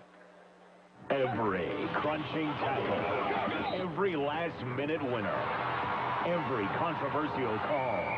Boomers is your home for football. Open every Sunday at 10. Watch your team on one of their 16 screens. Savor the best eggs Benny in town, or chow down on their Appy specials. Boomers Football Sundays. All the games, all the action, your way. In the Capitol News Center next to Mission Sports Fields. Win or lose, touchdown or turnover, JDS Energy and Mining is proud to support local sports in Kelowna. They believe it's important to put youth at play where they can learn to be leaders. They believe in the habits and values learned from working in a team. They believe the skills today youth learn in organized sports will strengthen our community. JDS Energy and Mining, a proud community partner of local sports in Kelowna and your Okanagan Sun. This year, Global Okanagan celebrates 60 years of broadcasting in the Okanagan Valley. 60 years of quality programming, local news reporting, and community involvement. 60 years of being the Okanagan's very own. 60 years of bringing the Okanagan home to you. 60 years of your Okanagan, your news. This September, Global Okanagan turns 60. This is Okanagan Sun football. Hear it, live it on AM 1150. Welcome back to Kelowna. VI Raiders with a 1st down pass and catch. Jared Braun, the receiver, gets up across the 45-yard line. Talked about some of the tacklers of the Okanagan Sun keeping the receivers on their feet for the Raiders. Another good example of that where Braun makes the catch. Whoa, and draws a major penalty in the process as he just would not go down to the ground. Got some decent yards after the catch, and now a face mask penalty whistled against the Sun here. Yeah, I'm not sure who that was on over there. I think it was Kitzman who was the only one really out there to make the tackle. But it's hard to tell from this side, seeing that far side. Yeah, they said 49, who's Casey Piper. As LaBerge back in under center, hands off this one to Rhett Williams, and he scampers up close to a 1st down here, out across the 40-yard line. If I was the Raiders, I'd just keep giving Rhett the ball. Like he's clearly the best one at finding holes through the Sun defense. Something that we haven't seen almost anybody else able to find at all. Yeah, the other running back featured here in the offense for the Raiders is Xander Bailey, who we saw a little bit more out of last time we played. Haven't seen a whole lot out of him. He had looks like 4 carries against the Sun a couple of weeks ago, but I don't think we've seen him on the ball so far this afternoon. Bailey, who has 30 carries over the course of this season for 157 yards and a touchdown. The sticks are out in the field to measure to see whether Williams picked up the first down. Sure looks like it based on that spot. And it is good to see LaBerge back out there, too. I guess it was just, especially in this Okanagan heat, I suspect a lot of these are just cramps that just flare up on guys. Right. And between the right cramp and getting properly winded, very few injuries look as bad as those, but both of those are things you're over in 5-10 minutes. Yeah, fortunately, here for the Raiders, who have their starting quarterback back in the game. First down and 10 from the Sun 37-yard line. There's a handoff here, that one to Williams. He tries to get past the initial line of blockers, cut to the outside, and just got brought down close to the line of scrimmage. Will be second down and long here. I'm not confident in this, but I feel like this could easily be Eli Haynes' best game of the year. He's been all over the place. He's had the one penalty, which was not great, but I wouldn't redo that play if I was him. Yeah, Haynes, of course, who we mentioned had a monster game against the Raiders a couple weeks ago. 10 tackles in that one. And another good showing here today. This pass complete over on the far side to Pelland. He'll get taken down right around the 30, just shy of it, though. So that'll bring up third down and a few yards to go here for the Raiders, who will bring out their kick team here. Looks like it is James Parker, and who will attempt a field goal.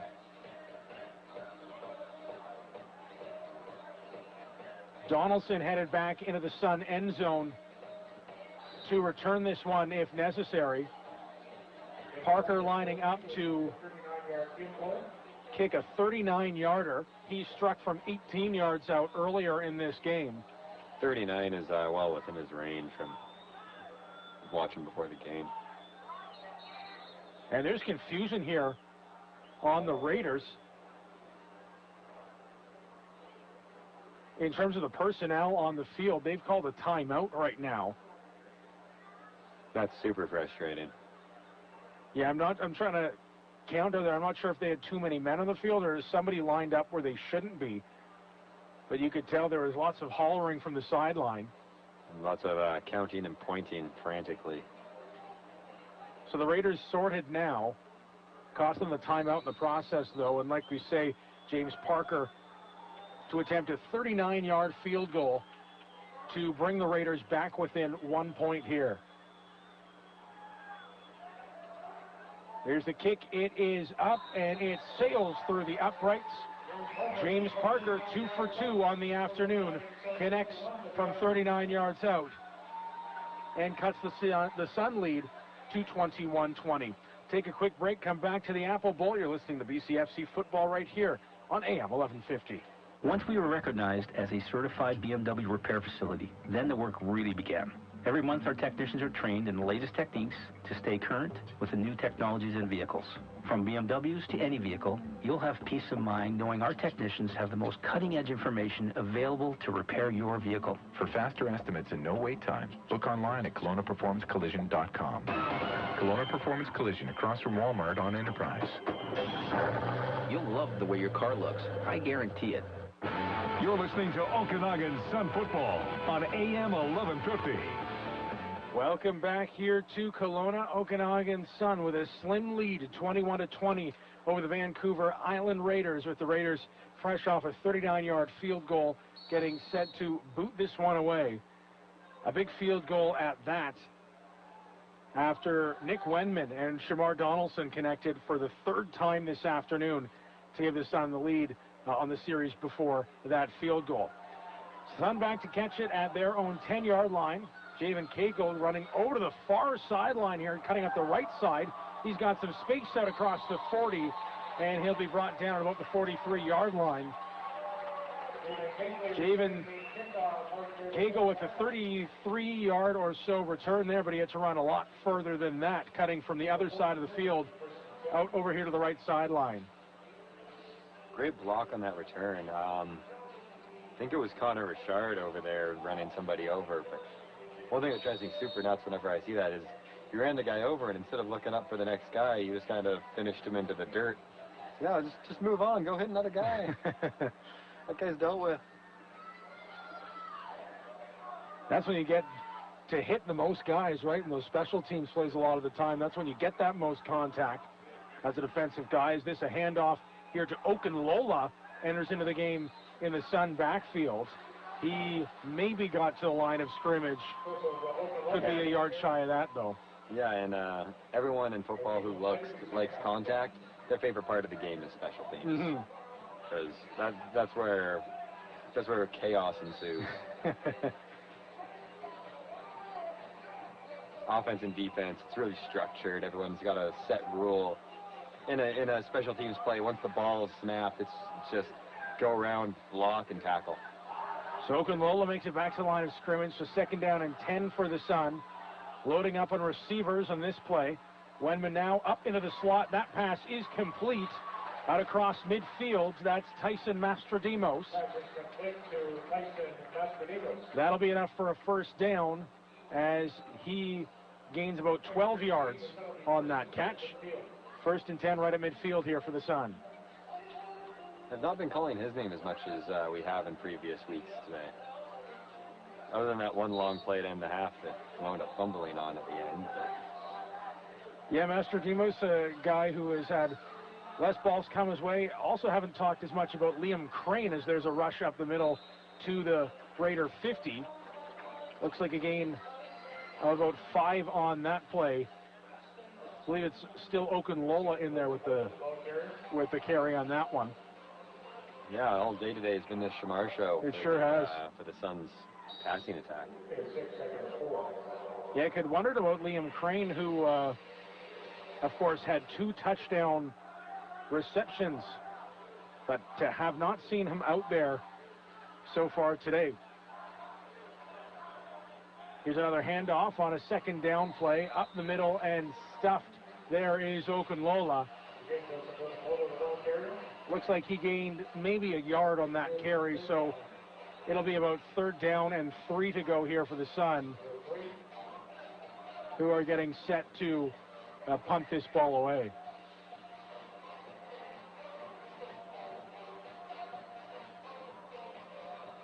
And it looks like Wagner is punting now. Yeah, Isaac Wagner, who, like I say, had... Fullerton's coming off. I think Fullerton was the long snapper earlier in the year, too, so he must be real confused what his job is out there.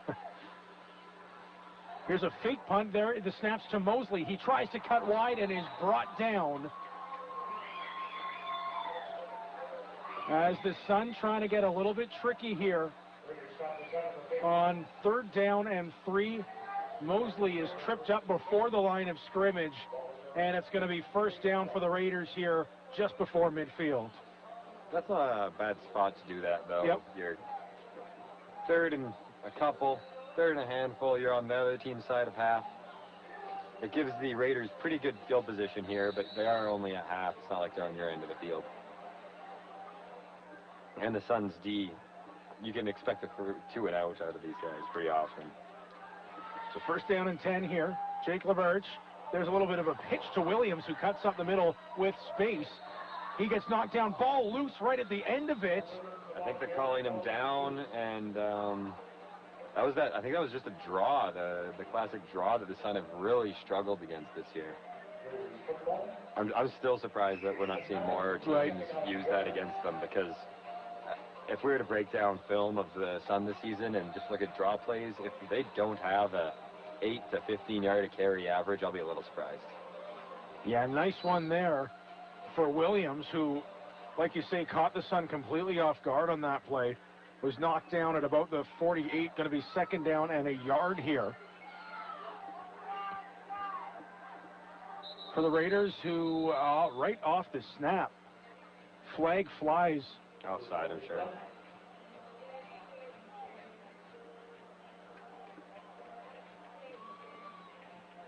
Yeah, the Raiders moving back towards their side of the field.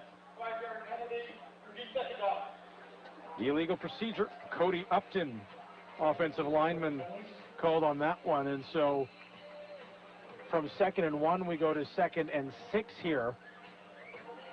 Ball right about at the Okanagan 53-yard line.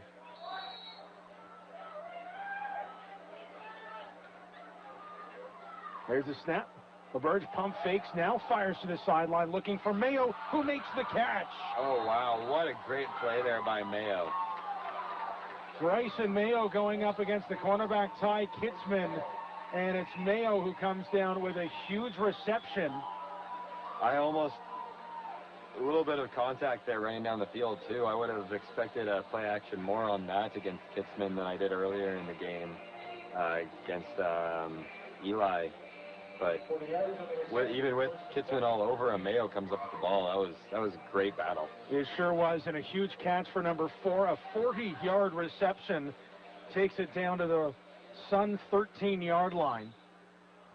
Raiders coming off that last field goal, trying to put more points on the board here in the second half. The official was in conversation with the Sun sideline as we see Connor Novak jog onto the field.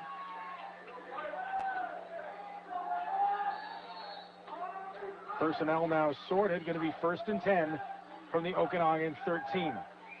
LaBerge fakes the handoff, rolls out to his right, fires into the end zone. That one is over the head of Jared Braun. Just miss right there. You have the man open in the end zone and didn't connect. Yeah, Braun would have been able to haul that in had the pass been just a little bit shorter. But it brings up 2nd down here. Wonder what we're going to see out of the Raiders here. They've had success running the ball in the red zone with Rhett Williams. I would call it a draw, personally. One back in the backfield, and that's going to be a quarterback keep. Flag is down. I think that's a hold. Yeah, I believe so. Looks like a short gain of maybe a yard or 2 for LaBerge on the unplanned quarterback keep there.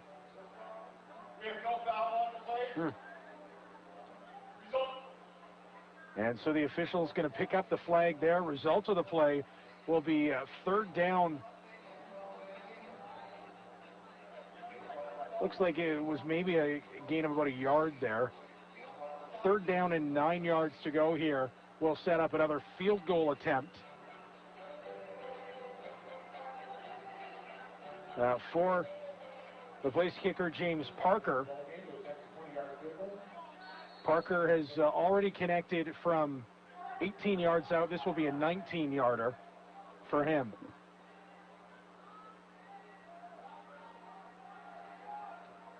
Set is good. Kick rolls through. It is good. James Parker, 3 for 3 on the field goals here this afternoon. And he's got a couple in the last couple of series, putting his team back out in front by a lead of 23-21. Take a quick break, come back to the Apple Bowl. It's the Raiders leading the Sun here on BCFC TV and AM 1150. I guess having an award-winning renovation is pretty neat. It certainly does make you feel proud that, you know, it's in your home and whatnot. Shane on his Tommy Award-winning reno by Gord Turner Renovations. We've always looked at our house as one step towards, you know, our next step. And now this is a home that they've created. And to tell you the truth, our kids will now probably only know one place for their whole childhood because it has become a home. Gord Turner Renovations. They do renovations differently. Visit GordTurner.com. It starts here. This is Okanagan Sun football on AM 1150.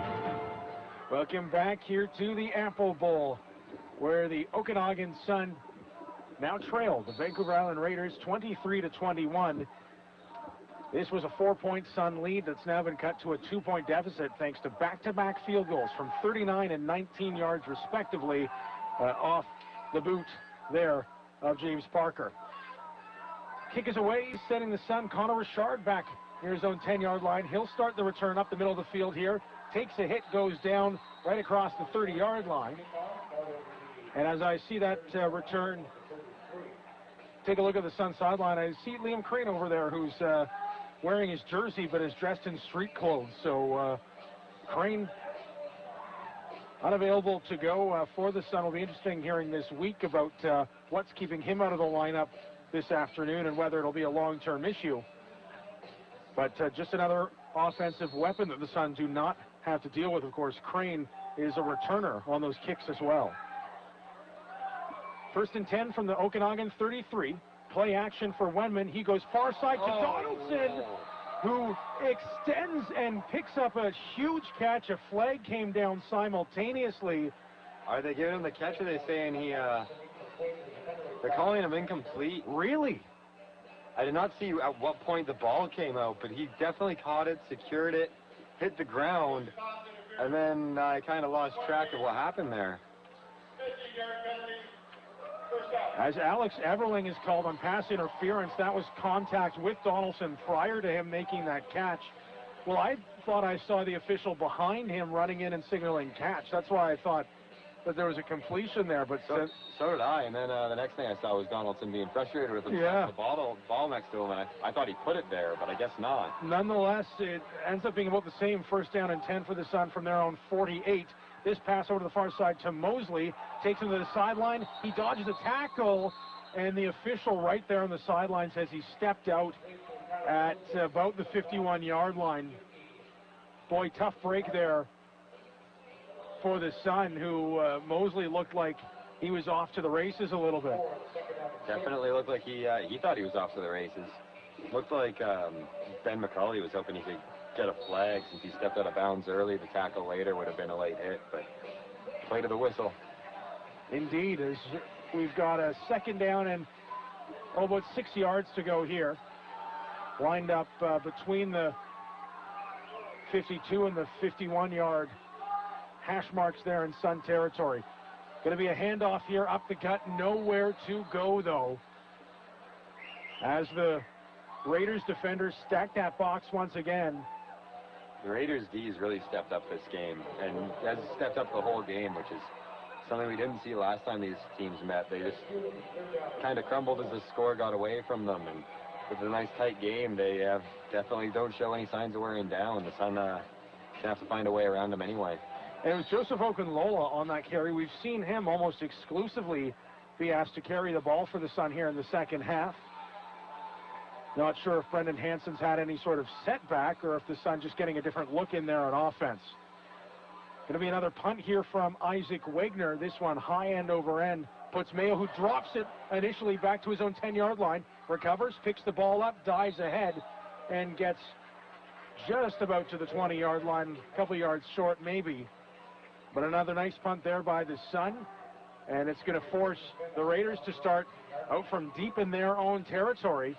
Though they've started in their own territory the last couple drives and have looked fairly unfazed doing it, putting up points on those possessions. Yeah, it's going to be a big test for the Sun D here.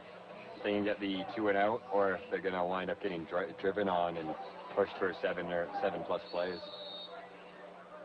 Jake LeBerge, who we saw go down on the field injured earlier, back leading the charge. Looks like he's not skipping a beat now, as he will hand this one up the middle. Getting gang tackled right around the 20-yard line is Rhett Williams, who we mentioned in a big first half, 8 rushes for 86 yards, but the Sun have looked more comfortable, maybe finding themselves back in a groove defensively than they were earlier in the game, where they were allowing some bigger gains on the ground. Yeah, other than the one draw, I don't think he's really gained more than 5 yards in any carry in the second half. That last play again, the Sun holding him up, he was met at the line of scrimmage and still gained 2 or 3, just being held up and fighting for the yards. The Sun are going to keep holding him up. They got to pull that ball out. Sure did. Gain of 2, 2nd and 8 to go here. Bit of a delay. Yeah, looked like something off on that snap. Flag is out. Mayo just with a little pitch up there to Hugh Rainey. Pass complete at about the 15, or 25 rather, up there. Almost looked to me like it was supposed to be a screen that he got kind of chased away from running. Just had to fix a broken play, but not sure what this flag is for. Yeah, it looked like almost like a false start off the snap there. Play wasn't blown dead initially, so I thought they might be calling offside here on the Sun D. But I didn't see a Sun defender jump Yeah, if it's on the Sun D, I think it's lining up offside. But...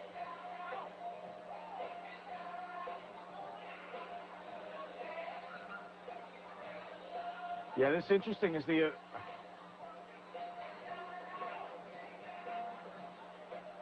one official that pointed back towards the Sun, but it's not the referee. He wasn't signaling the penalty. And here we go. Offside, 45 in the defense. 5-yard penalty, replay second down. Yeah, and that's what it is. Strange On that it took one, so long to come to some consensus about what was going on there. Yeah, that's on Hayward Beasley, the defensive lineman there. And so with the 5-yard penalty, that'll move the line of scrimmage up to the 25. Going to be 2nd down and 3 to go here. LaBerge with one back behind him. He'll make that handoff here, and that'll be a 1st down dive across the 30-yard line. Rhett Williams once again on the carry there.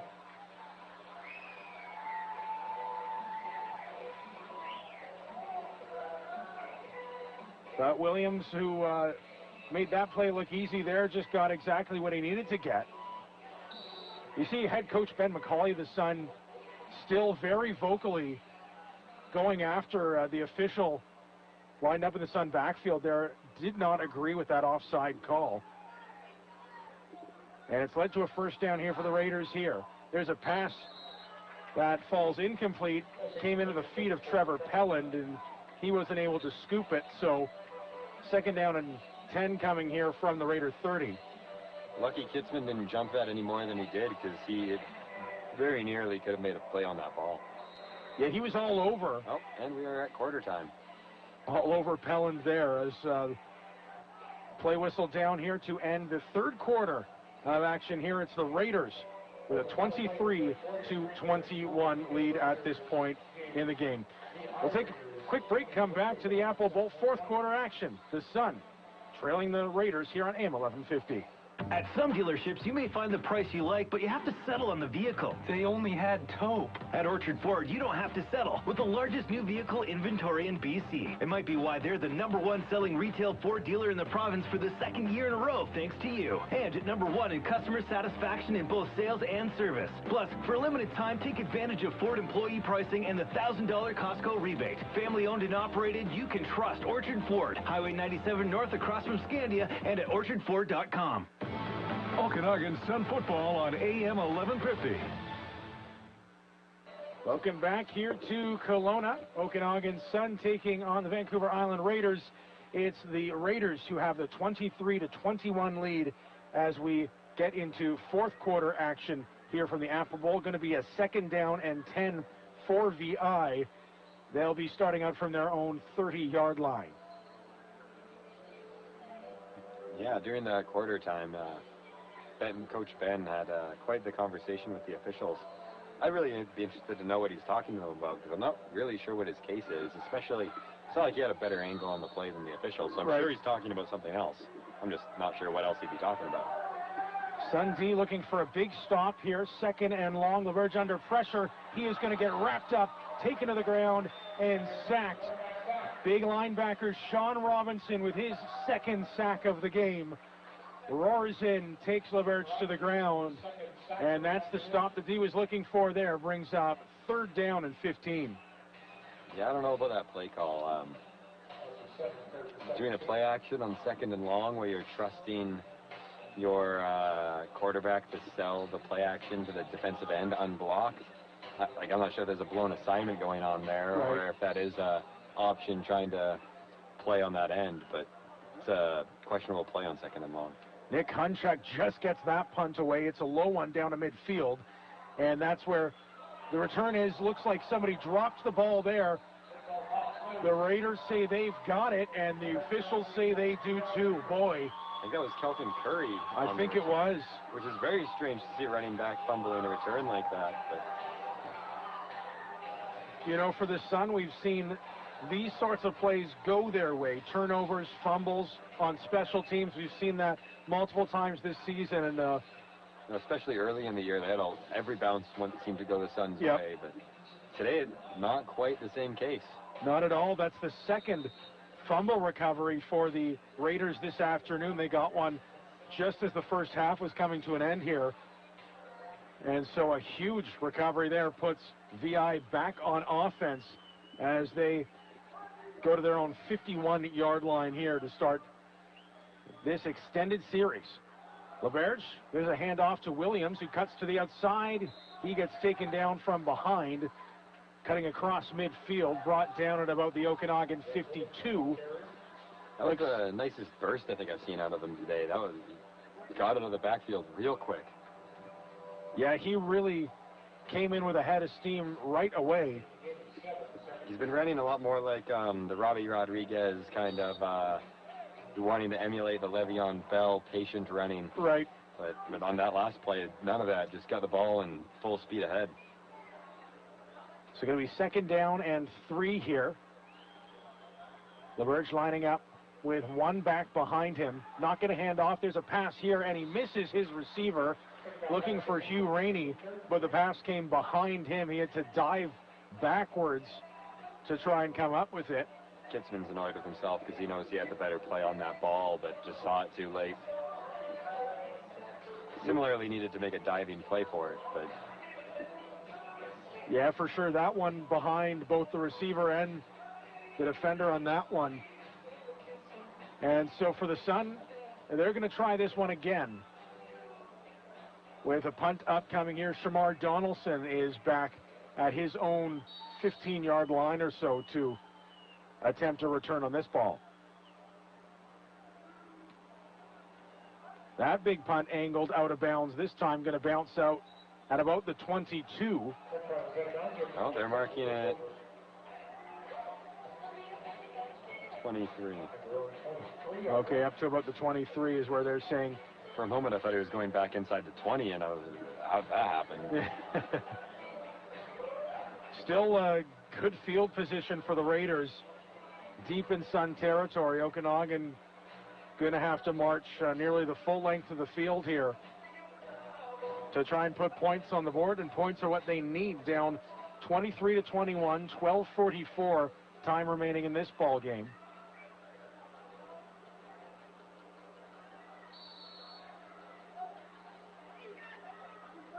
Nick Wenman under center for the Sun once again. Oh. Tries a pass up the middle of the field. That one, a sliding attempt there from Donaldson, but it was a short pass. Wasn't going to get there. Under pressure initially was Wenman, who just got away from a tackle. Wenman had Falconer wide open, running down the middle of the field for a good 10 yards and just couldn't find him. Yeah, he was not looking Falconer's way, and by the time that he got the ball off, he did so in a hurry under pressure. So the Sun trying again here on 2nd down. Low snap caught by Wenman, but he's under pressure once again, and he will get swung down at about the 10-yard line. A huge sack there. He did not appreciate that. Looks like that was Quentin Bowles in there on the tackle. Once again on that sack, Travis Novak in there as well, helping out, and a monster sack for the Raiders, who after punting the ball away to the Sun are going to get this ball right back, probably on the Sun side of center. Well, I wouldn't be too surprised to see Wagner take a knee here in the end zone. Yeah, no kidding. Is get that field position back by a safety. But we will see. Sun's defense is pretty stout. He's going to kick it just outside his own goal line. Going to angle this one. It takes a friendly bounce up nearly to midfield, up past the 50-yard line. Going to be about the 52-yard line where the Raiders going to take over the possession. That about as good as you could have hoped for, really, in terms of field position there. Yeah. But yeah, I guess for the Sun thinking there on that, maybe, you're down by 2, a safety puts you down by 4, and that field goal doesn't happen. Field goal versus touchdown. Yeah, that's the deciding factor going on, especially this late in the game, only 10 minutes left, or 11:21. Yeah, it's interesting. Still lots of time, but in a game that has been so tight that it almost doesn't feel like that. So first down and 10 from the 52. Oh. Jake LaBerge looking near side, completes to Rainey, spins away from a tackle. His helmet flies off as he's knocked down just inside the 45. But it looked like a rare miss there for Connor Richard. Yeah, definitely. Not often the guys manage to sidestep him. I'm not sure if it's just, he's an intimidating guy running around the field, and I'm not always that sure if it's guys are just getting deer in the headlights and kind of letting themselves get tackled to avoid getting hunted, or what the deal is with that, because very few people are slipping Richard. Yeah, no kidding, and it's a big play there because it brings up 2nd and 4. Looks like early movement on the near sideline here. Rush up the middle, ball bobbled, Sun jump on it. They say they've got it. Running back is going to be down for a minute. And they do. Rhett Williams, who got the carry, he's gotten up in plenty of pain. He's holding that left shoulder there as he jogs off the field. Either collarbone or... Hopefully it's not a collarbone and it's only something dislocated or popped or something. Yeah, we'll take a look at him for sure. Hopefully he makes his way back into the game, but an offside flag that was coming is negated here. And there it is, a huge play for the Sun, who talk all the time about coming into games looking to win the turnover battle, something that they haven't accomplished up to this point in the game. Yeah, the turnovers are wins, and outside of their special teams this season, they've really struggled with that. Wenman to Donaldson, dodges a tackle at the 40, gets brought down across the 45. Shamar Donaldson to the 47. That'll be just a couple yards shy of the first down, and I'd imagine the ball might start getting tossed his way a few more times here as the Sun look to take a charge. Definitely should clarify that last statement. It's really been, Kitzman all year has been the only ball magnet, and then that one ridiculous game by Barrios. But other than those guys, it really seems like turnovers aren't coming all that commonly to the Sun. Yeah, it's true. It's been concentrated on a couple of guys. Here is a handoff here. This one to Hansen, who checks back into the ball game, pushing the pile out across the 50. Brendan Hansen with some yeoman's work there. We'll see where they spot this. They might bring it back close to the 50. Ooh, tough spot there for the Sun. It's almost completely on the wrong side of the 50 for the Sun on that one. Hansen had hoped forward progress might account for some more there, but nonetheless, it was enough for a first down anyways. A 1st and 10 from that 50-yard line for the Sun. When with the handoff to Hansen, he's stuffed right away. At the line, Big Mason Kelly, the defensive tackle, with the big tackle there. Yeah, I'm really happy there's still runners like Hansen running around, just all power, very little interest in seeming to want to go around people. Right. Just through, straight ahead. So he gets back to the line of scrimmage with that run. Going to be 2nd down and 10 to go here from the Okanagan 50. Coming up on 8 minutes to play here. 4th quarter, Sun down by 2, needing some points. Wenman barking out orders from the shotgun set. He's going to keep it himself, run up the field and slide down past the 50. Good for a first down.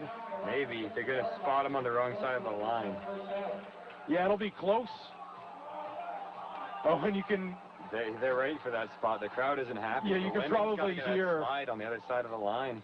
Or put his shoulders down. You can probably hear the crowd here at the Apple Bowl a little unhappy with where the officials spotted that. I'd imagine that they're going to bring in the chains to... Or no, they're just going to simply call it 3rd down here. 3rd down and inches here for the Sun, who need to push across the Raider 50 for a first down. Sun going to be working out of the I formation here. Wenman hands to the second back, that is Hansen, bursts through a first series of tackles, now gets down inside the 35-yard line. Brendan Hansen rumbles his way up the field. What a run there. That's exactly what I'm talking about. That's a 15, 20-yard run, and I'm not sure at any point he was not in contact with an opposing Yeah, no player. kidding. He had somebody draped all over him that entire way. Yeah, either stiff-arming, pushing a guy off him, or just dragging whoever the last guy was to try to tackle him. That was just fun to watch that. Not many guys are capable of it. Brennan Hansen takes the ball down to the 34. A huge first down for the Sun there. And it'll be Wenman bobbles the snap, but he's back to pass, and he's looking downfield into the corner. Shamar Donaldson, touchdown! Oh. The Raiders need to stay away from that cover one with Shamar out wide, because it doesn't seem like any of their corners are able to keep up to the guy on those go routes. Boy, it was Kevin McNally Hardesty who had the tough assignment there again. And just like you say, in that man coverage for the Raiders, Donaldson burns them again. Just kind of that go route right up the sideline there. And yeah, another pretty pass from Wenman. If you watch either end of it, both Wenman gives a pump fake, which I'm not sure is really at anything. But Shamar also likes to do that little stutter that threatened to do a route other than a go. Right. And as soon as he gets the defensive back to stop their feet, he just turns the jets back on and cruises on by. And they've been on fire on that today. Isaac Wagner's point after is good. The Sun take the lead 28-23. 6:33 to go in this one. Take a quick break. Come back on AM 1150 and BCFC TV. The most precise and advanced eye exam, period. New View Optometry. It's back to school time. 80% of all learning is visual. Start with strong vision. New View Optometry. A new way for eye care. New View Optometry. Advanced technology and affordable care across the highway from Choices in Spall Plaza or nuvueoptometry.ca. Under the helmet in between the 50s. This is your all-access pass to Okanagan Sun football on AM 1150. Welcome back here to Kelowna. The Shamar Donaldson show continues here for the Sun. The receiver's fourth touchdown of the afternoon has given Okanagan the 28-23 lead. 6:33 remaining here. And for the Raiders, finding themselves now down by 5. The pressure will be on to find the end zone here. As Wagner with a high kick up the middle of the field. Looks like Mayo running in on that one. Taken down right at the 20-yard line. Big tackle there. That was Bailey on the return, finally getting the ball in his hands out there. Yeah, good point there. As Xander Bailey finds the return there, but a huge tackle for the Sun there on special teams. Believe that was Tyler Going who came in and wrapped up his man. Those are especially impressive. As a returner, you need to make that first guy miss. The whole point of you being back there is you're supposed to be elusive. And if you can run down there, be the first guy, fastest guy down the field, and make the tackle, secure the tackle with 80 yards of open space around you, that's just impressive. And so it is, 1st and 10 from the 19-yard line. LaBerge back to pass. He completes up the sideline, getting tackled and rolled out of bounds is Adam Finnick. Good to see him back, too. He's another guy who went up for a ball earlier in the game and got hit pretty hard. Went off injured, but is back in the fray here for the Raiders. He's had a few receptions this afternoon, and a big one there. A first down catch, a gain of 11 yards. Moves things right up to about the 35-yard line. Looks like spotted about the 34.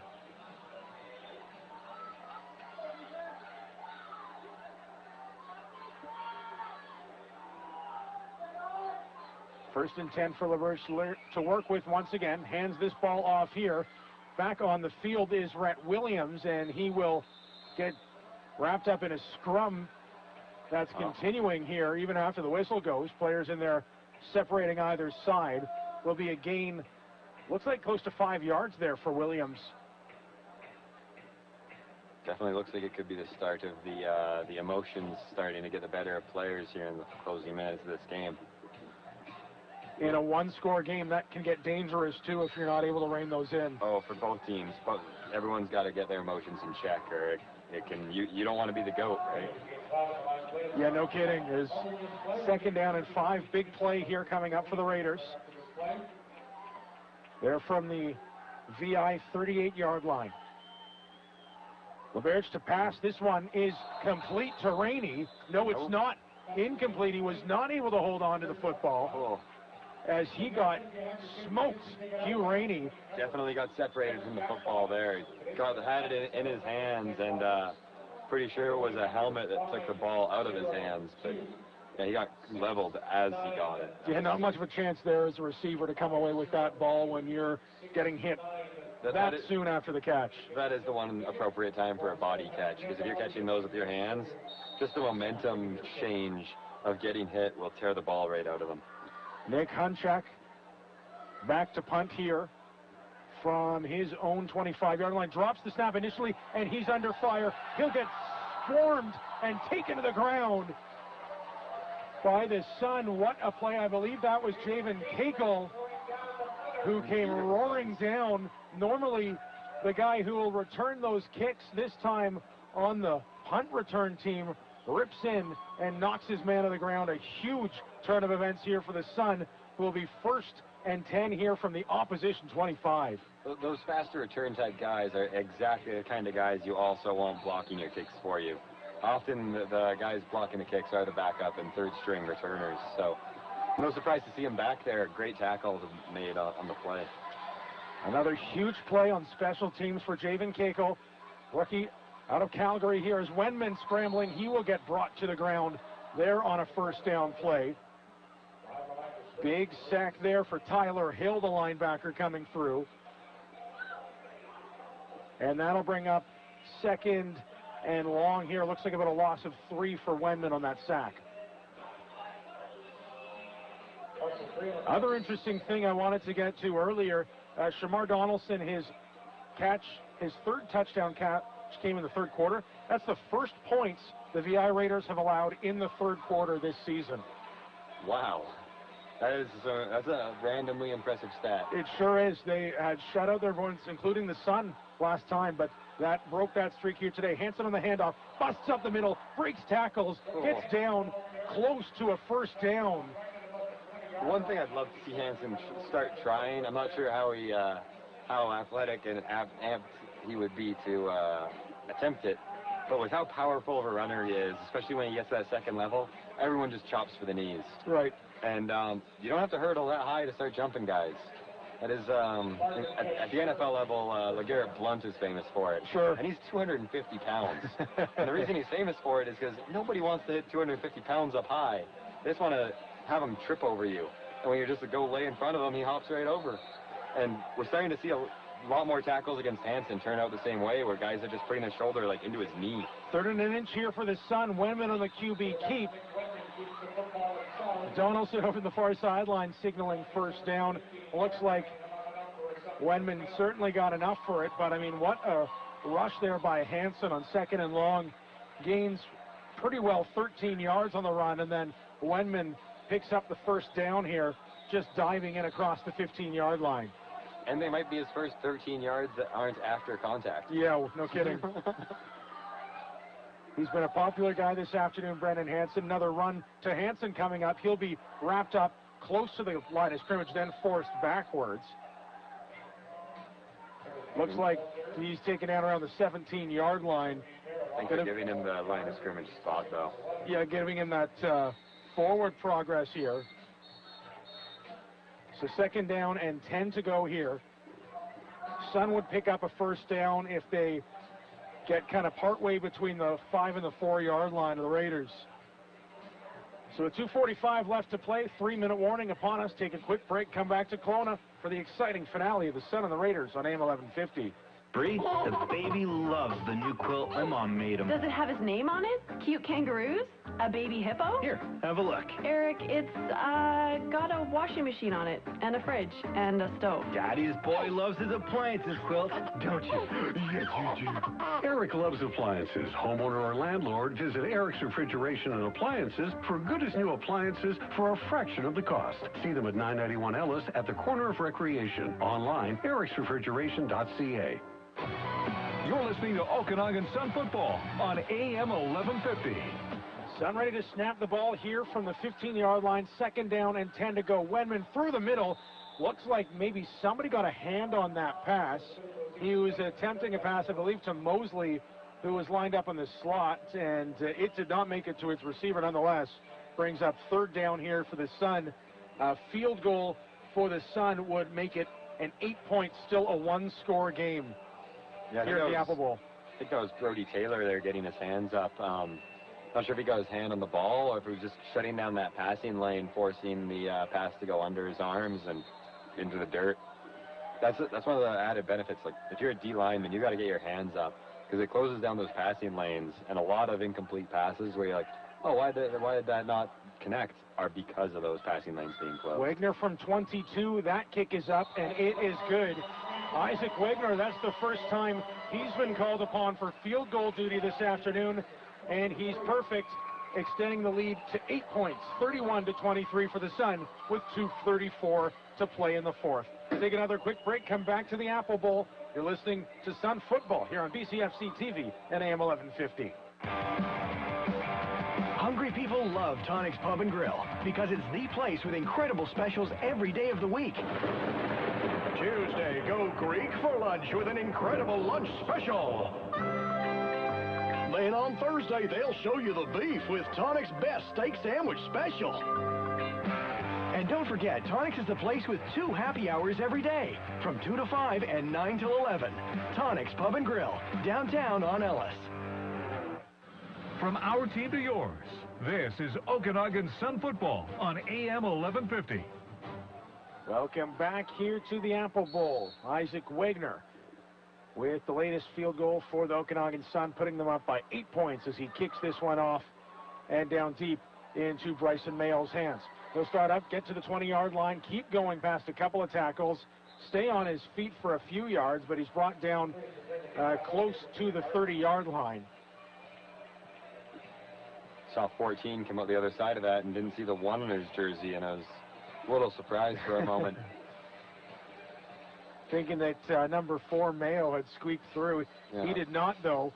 And so field position here for the Raiders that certainly could be worse, but is still pretty good if you're on the Sun side of things.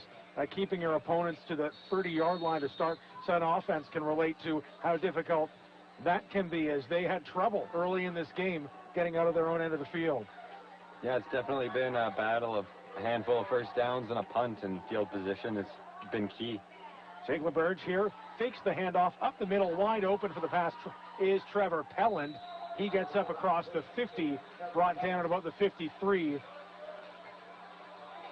Catch there about 23 yards for Pelland. Nice reception there, brings up first down for the Raiders, who get up towards midfield in a hurry. That's definitely been one of the more successful play actions that we've seen performed today. A lot of the time I feel like the Sun really isn't biting. They just see it for what it is. Yeah, it's a good point. That play action hasn't been all that effective here. Some of the runs have been, but the Sun have gotten the run game pretty good here in the second half. Here's a pass toward the sideline, looking deep. There's a catch for Jared Braun. Wow, that ball hung in the air for a long time, and 2 Sun defenders, I really thought they'd have time to get over and get under that with them, but great ball by LaBerge.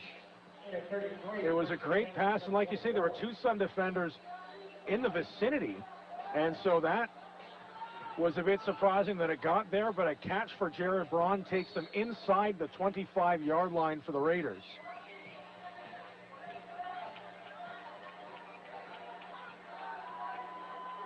About a 34-yard catch for Braun on that one.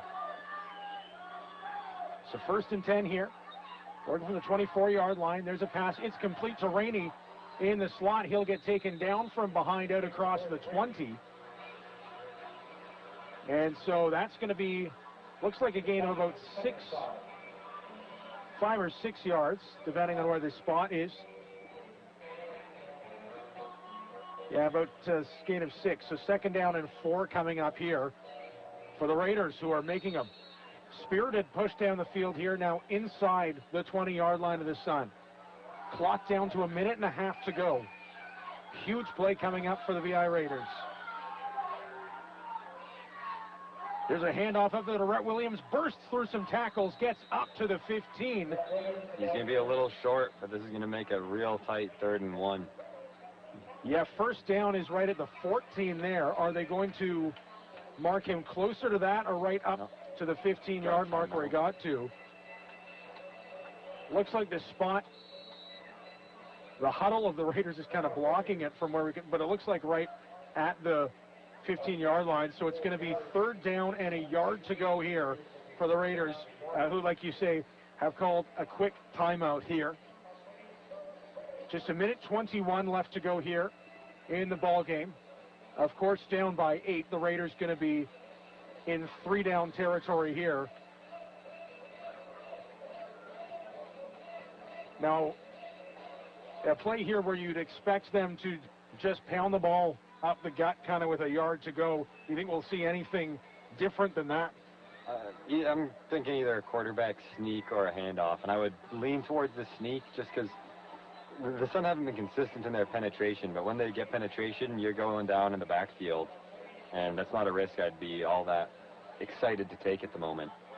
Although it looks like they're going clean out of gun. Yeah, they are. LeBerge is not lining up right under center like a shotgun formation, or like an I formation would be. So, he's in the shotgun here. The offset pistol. Oh, here we go. I know he's going under center. Now here he goes. That makes more sense. It's the keep, like you say, spins away from the pile. Sun are lucky he was looking for the ground, because if he realized he could have just got up and ran to the end zone, he might have been the only guy on his feet there. Yeah, no kidding, as that will be enough for a first down. Kind of a heart-stopping moment right at the start of it as he dove into the pile, and you thought, boy, they might stuff him there. But then good play by LeBerge to sort of spin around it, find the open field, and get that first down. So 1st and 10 here from the 13. Play action under pressure. LeBerge gets away from a hit. He gets rocked as he throws it into the end zone. And he goes high and wide of the receiver back there. Receiver's not looking like he's feeling too good. I was hoping for a penalty for a moment, but that was Barrios. Well, they're going to get a penalty at the line of scrimmage. I think Connor Richard's going to get called for roughing the passer here. That's a bad penalty to take right now. Yeah, the official's saying that he hit Jake LeBerge late. And as I mentioned, LeBerge got... Roughing the passer. Number 10 on the defense. Good unrestricted. Foul. First down. 1. 1st and goal on the 1. So this changes things. 1 and 5 seconds left to play. Taking it all the way down to the 1-yard line.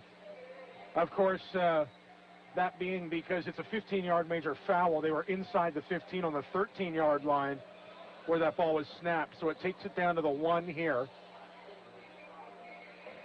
But boy, a tough one there for the Sun, who... That's a short yard, too, in the CFL game. 1 yard is really short with having to give the yard on the defensive line.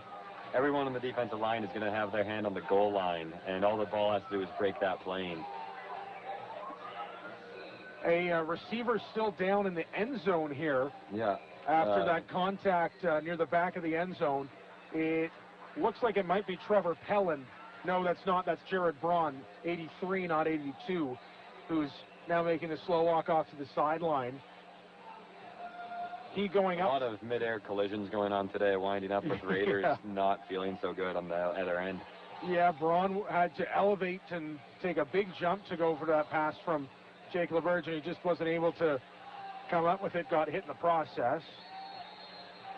So here we go. 1st and goal for the Raiders from the Sun, 1-yard line. Expect another quarterback sneak here. There he is right under center. LeBerge pushing the pile. Unclear if he's got it at this point. Raiders think he does. No signal here from the officials yet.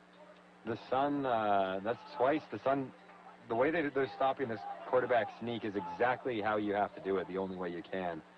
Stack the middle and just try to submarine that pile and stop it from making any level of forward progress. And you saw the first time LeBerge managed to roll off of that pile and get 3 or 4 yards out of it. I'm a little surprised he didn't try to do that again right there. He just tried to follow back into the end zone again, and here we go again. Sun with the stuff first time. This time looks like it's just as effective. They did not get it. I am really surprised they keep trying this. The Sun defense seems to have this figured out. as the first time, both quarterback keepers, the first time LeBurge kind of tried to go up and over. This time he tried to go down and under to make his way over across the goal line. And the Okanagan Sun goal line defense with two huge stops. Here's the game right here. 40 seconds left to go. 3rd and goal from the 1-yard line. Raiders need to get into the end zone to try and force the tie here. We are in shotgun set here. He's going to pass this one with time. Now he's under pressure, getting chased, flips it to the end zone, touchdown. Rhett Williams, the running back, sneaks out of the backfield and is uncovered at the goal line, just takes a little flick pass.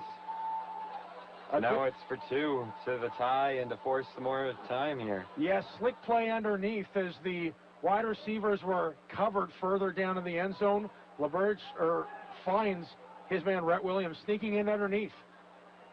And he caught that ball just a couple steps before the goal line and walked it in over. So a huge convert on 3rd down here for the Raiders. Like we say, ball is spotted at the 5 here. They need a 2-point conversion to tie this game up at 31 points. Sun coaches on the field are screaming for They're trying to call a timeout here, and that is what they're going to get. And so the Sun will have an opportunity to draw something up in more detail here. Calling a timeout, just 22 seconds is what will be left after this convert attempt. Take a quick break, come back to the Apple Bowl. An exciting finish here from Kelowna. It's the Sun and the Raiders on AM 1150. Primetime Sports with Bob McCowan. He brings you insider sports knowledge and exclusive interviews. Be informed. Be in the know with Bob McCowan. Weekday afternoons, 3 to 4 on AM 1150. News, talk, sports. You're listening to Kelowna's information station, CKFR, a division of Bell Media. We are AM 1150. News, talk, and sports. This is Okanagan Sun football. Hear it, live it on AM 1150. Welcome back here to Kelowna. The crowd getting loud at the Apple Bowl as the Sun with a 2-point lead going for a 2-point convert are the Vancouver Island Raiders. This following a touchdown, his 2nd of the game from Rhett Williams. Out of the shotgun, here is LeBurge. He gets the pass, throws to the end zone. That one is complete to Hugh Rainey, who walks it into the end zone. The convert is good, and the VI Raiders, who are one stuff away from losing this football game, have now tied things up with 22 seconds left to play. Oh, that is something else, isn't it? Whoa. Unbelievable action there, as it was a kind of a play that was similar to the touchdown pass. LeBurge didn't hold the ball as long, and he found his wide receiver this time in Hugh Rainey. Yeah, but just running along that goal line in a very similar location. Yep. It's been interesting to see how these last 22 seconds and how overtime turn out. Because I do feel like the Sun have been almost ghost-walking this game, feeling as though they just deserve the win for being the Sun. And the Raiders are showing that that is not, in fact, the case. And they're going to have to play some football here to end this game if they want a W. Yeah, I mean, especially early in the game, that's what we were talking about, where it looks like there were just elements of this Sun team's game that had been pretty airtight in the first few weeks that were not early in this one, and they allowed the Raiders to put up some points, and all of a sudden here, tied at 31. The Sun will get the ball back off this kick from James Parker. Take a bounce there, and it's going to go back past Connor Richard, gets it up at his own 10-yard line, but he won't have much space to go from there as he will get wrapped up at the 15. That was a very strange kick. The ball kind of sailed through the air vertically spinning, and then rather than getting under it and catching it, Richard let it bounce, and that was a bad decision as it just rolled away from him and wound up in no man's land down in his own, inside his own 20. If it was a baseball, you would have called that a knuckleball. Oh, definitely. Almost. Yeah. And, yeah, tough one there because the ball is staying upright, so off that bounce, it could go anywhere, and it does bounce to the right past Richard. So just 17 seconds left to go here. Sun deep in their own territory, starting at their own 15-yard line. Expect to run, and if they get some yardage out of it, they'll call timeout and try something else. But Oh, they are passing. Wendman is going to pass it. This one is going to miss Kyler Mosley.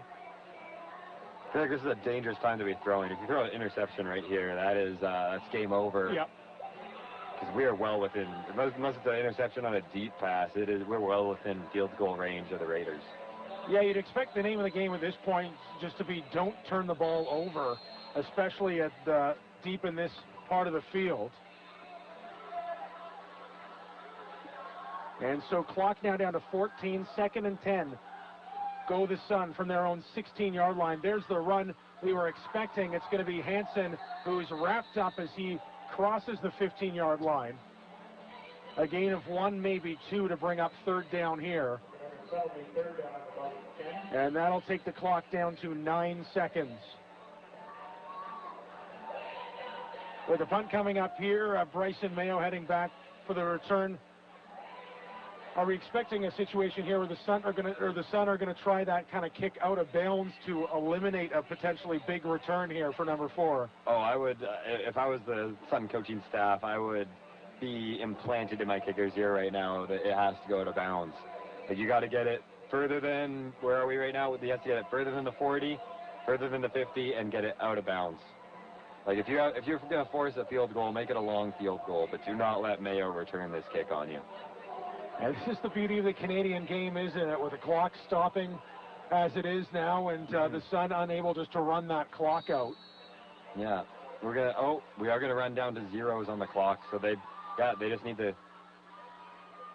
And it looks like the defense of the Raiders was trying to draw a penalty to get a whistle here.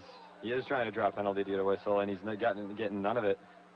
The officials explaining to him that that's not going to get him any extra time.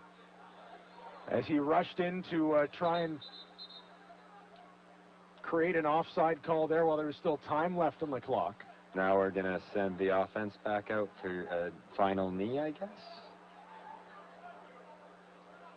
Yeah, that's what it looked like the plan was right now. On. Definite confusion here. Looks like Zyla going out to take the knee. Notice Keith Zyla on the sideline had popped his helmet on. So wondered if we were going to see him in the late stages of this. That would be dangerous in my mind. If it's not broke, don't fix it. Yeah. Wendman's been playing fine. If we were in a 31-31 game because Wendman had played poorly, then by all means, sure. But that was not the case, so I'd be very shocked to see Zyla throw a pass. Beck Fullerton is heading onto the field. He has been a punter here for the Sun here this afternoon. And it looks like the Sun are running a play.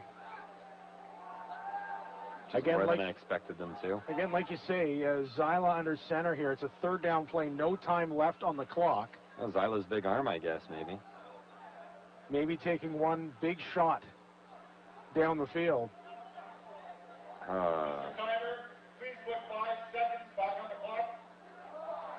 Okay, so the clock started early. They're saying they were putting 5 seconds. The Sun... No, the Sun want a timeout because they want an explanation. Yeah, they thought they were going onto a field with no time left. Now we got a timeout, Sun. Another timeout for the Sun. This game will refuse to end here. Or not even end, I guess. Go into our quick little break. Well, Ben McCauley heading out to check with the officials, see what's happening. Let's take a quick break here while the officials of both teams get settled. Come back to the Apple Bowl late in the tie ball game, 31-31. BCFC TV and AM 1150. Kelowna, September is Progressive Month at Popeyes. Popeyes. All Progressive supplements are on sale. All your favorites like Phytoberry and Veggie Greens. And keep an eye out for the exclusive value size sale flyer with crazy door crasher sales. If your favorite's not on sale, there's a store-wide buy one, get one 30% off. Also, introducing Popeyes exclusive Get More Pay Less sizing products. All at Popeyes. Popeyes. On Springfield, the official supplements provider to your Kelowna Rockets, Sun Football, and Kelowna Falcons baseball. You're listening to Okanagan Sun Football on AM 1150. Welcome back here to the Apple Bowl as we are approaching overtime here between the Okanagan Sun and the VI Raiders, all tied up at 31. Clock is what we were having difficulties getting clarity on. The officials had let it roll all the way down to 0 and now have put 5 seconds back on the game clock here. And so that's what we're going to get, 5 seconds here. And the Sun really need to get this kick outside of field goal range. That's the most important thing here. The Sun players think they are one too many or too short. One too many is there. And now we're calling... sending Keiko off the field there. Unclear of who's kicking this ball for the Sun, to be honest. Can't really see it back there. It looks like Barrios to me, but I can't see a number. Well, he's just going to run with it, kill the time off the clock. Throw it to the sideline. As it was kicked near the sideline. Almost picked off. After all that, that's the final play of the game. Your final score, Okanagan. Boy, that was scary. 31. And so, yeah, you're right. That was Barrios back there. So that's time. There is no overtime, eh? There is no overtime. I was just trying to take a look at that to confirm. That was my suspicion, but wanted to make sure before I said anything. And that is the case. That was the final play for the Sun to get some points, of course, deep in their own end of the field. They're unable to do so. And for the Vancouver Island Raiders, boy, what a performance here for them today. Coming in, a tie with the Okanagan Sun is what they're able to come up with. And for the Sun, those dreams of going undefeated dashed here at home in Week 6. They are undefeated. Well, that's true. Well, their dreams of running the table, perhaps, will be going out the window here with this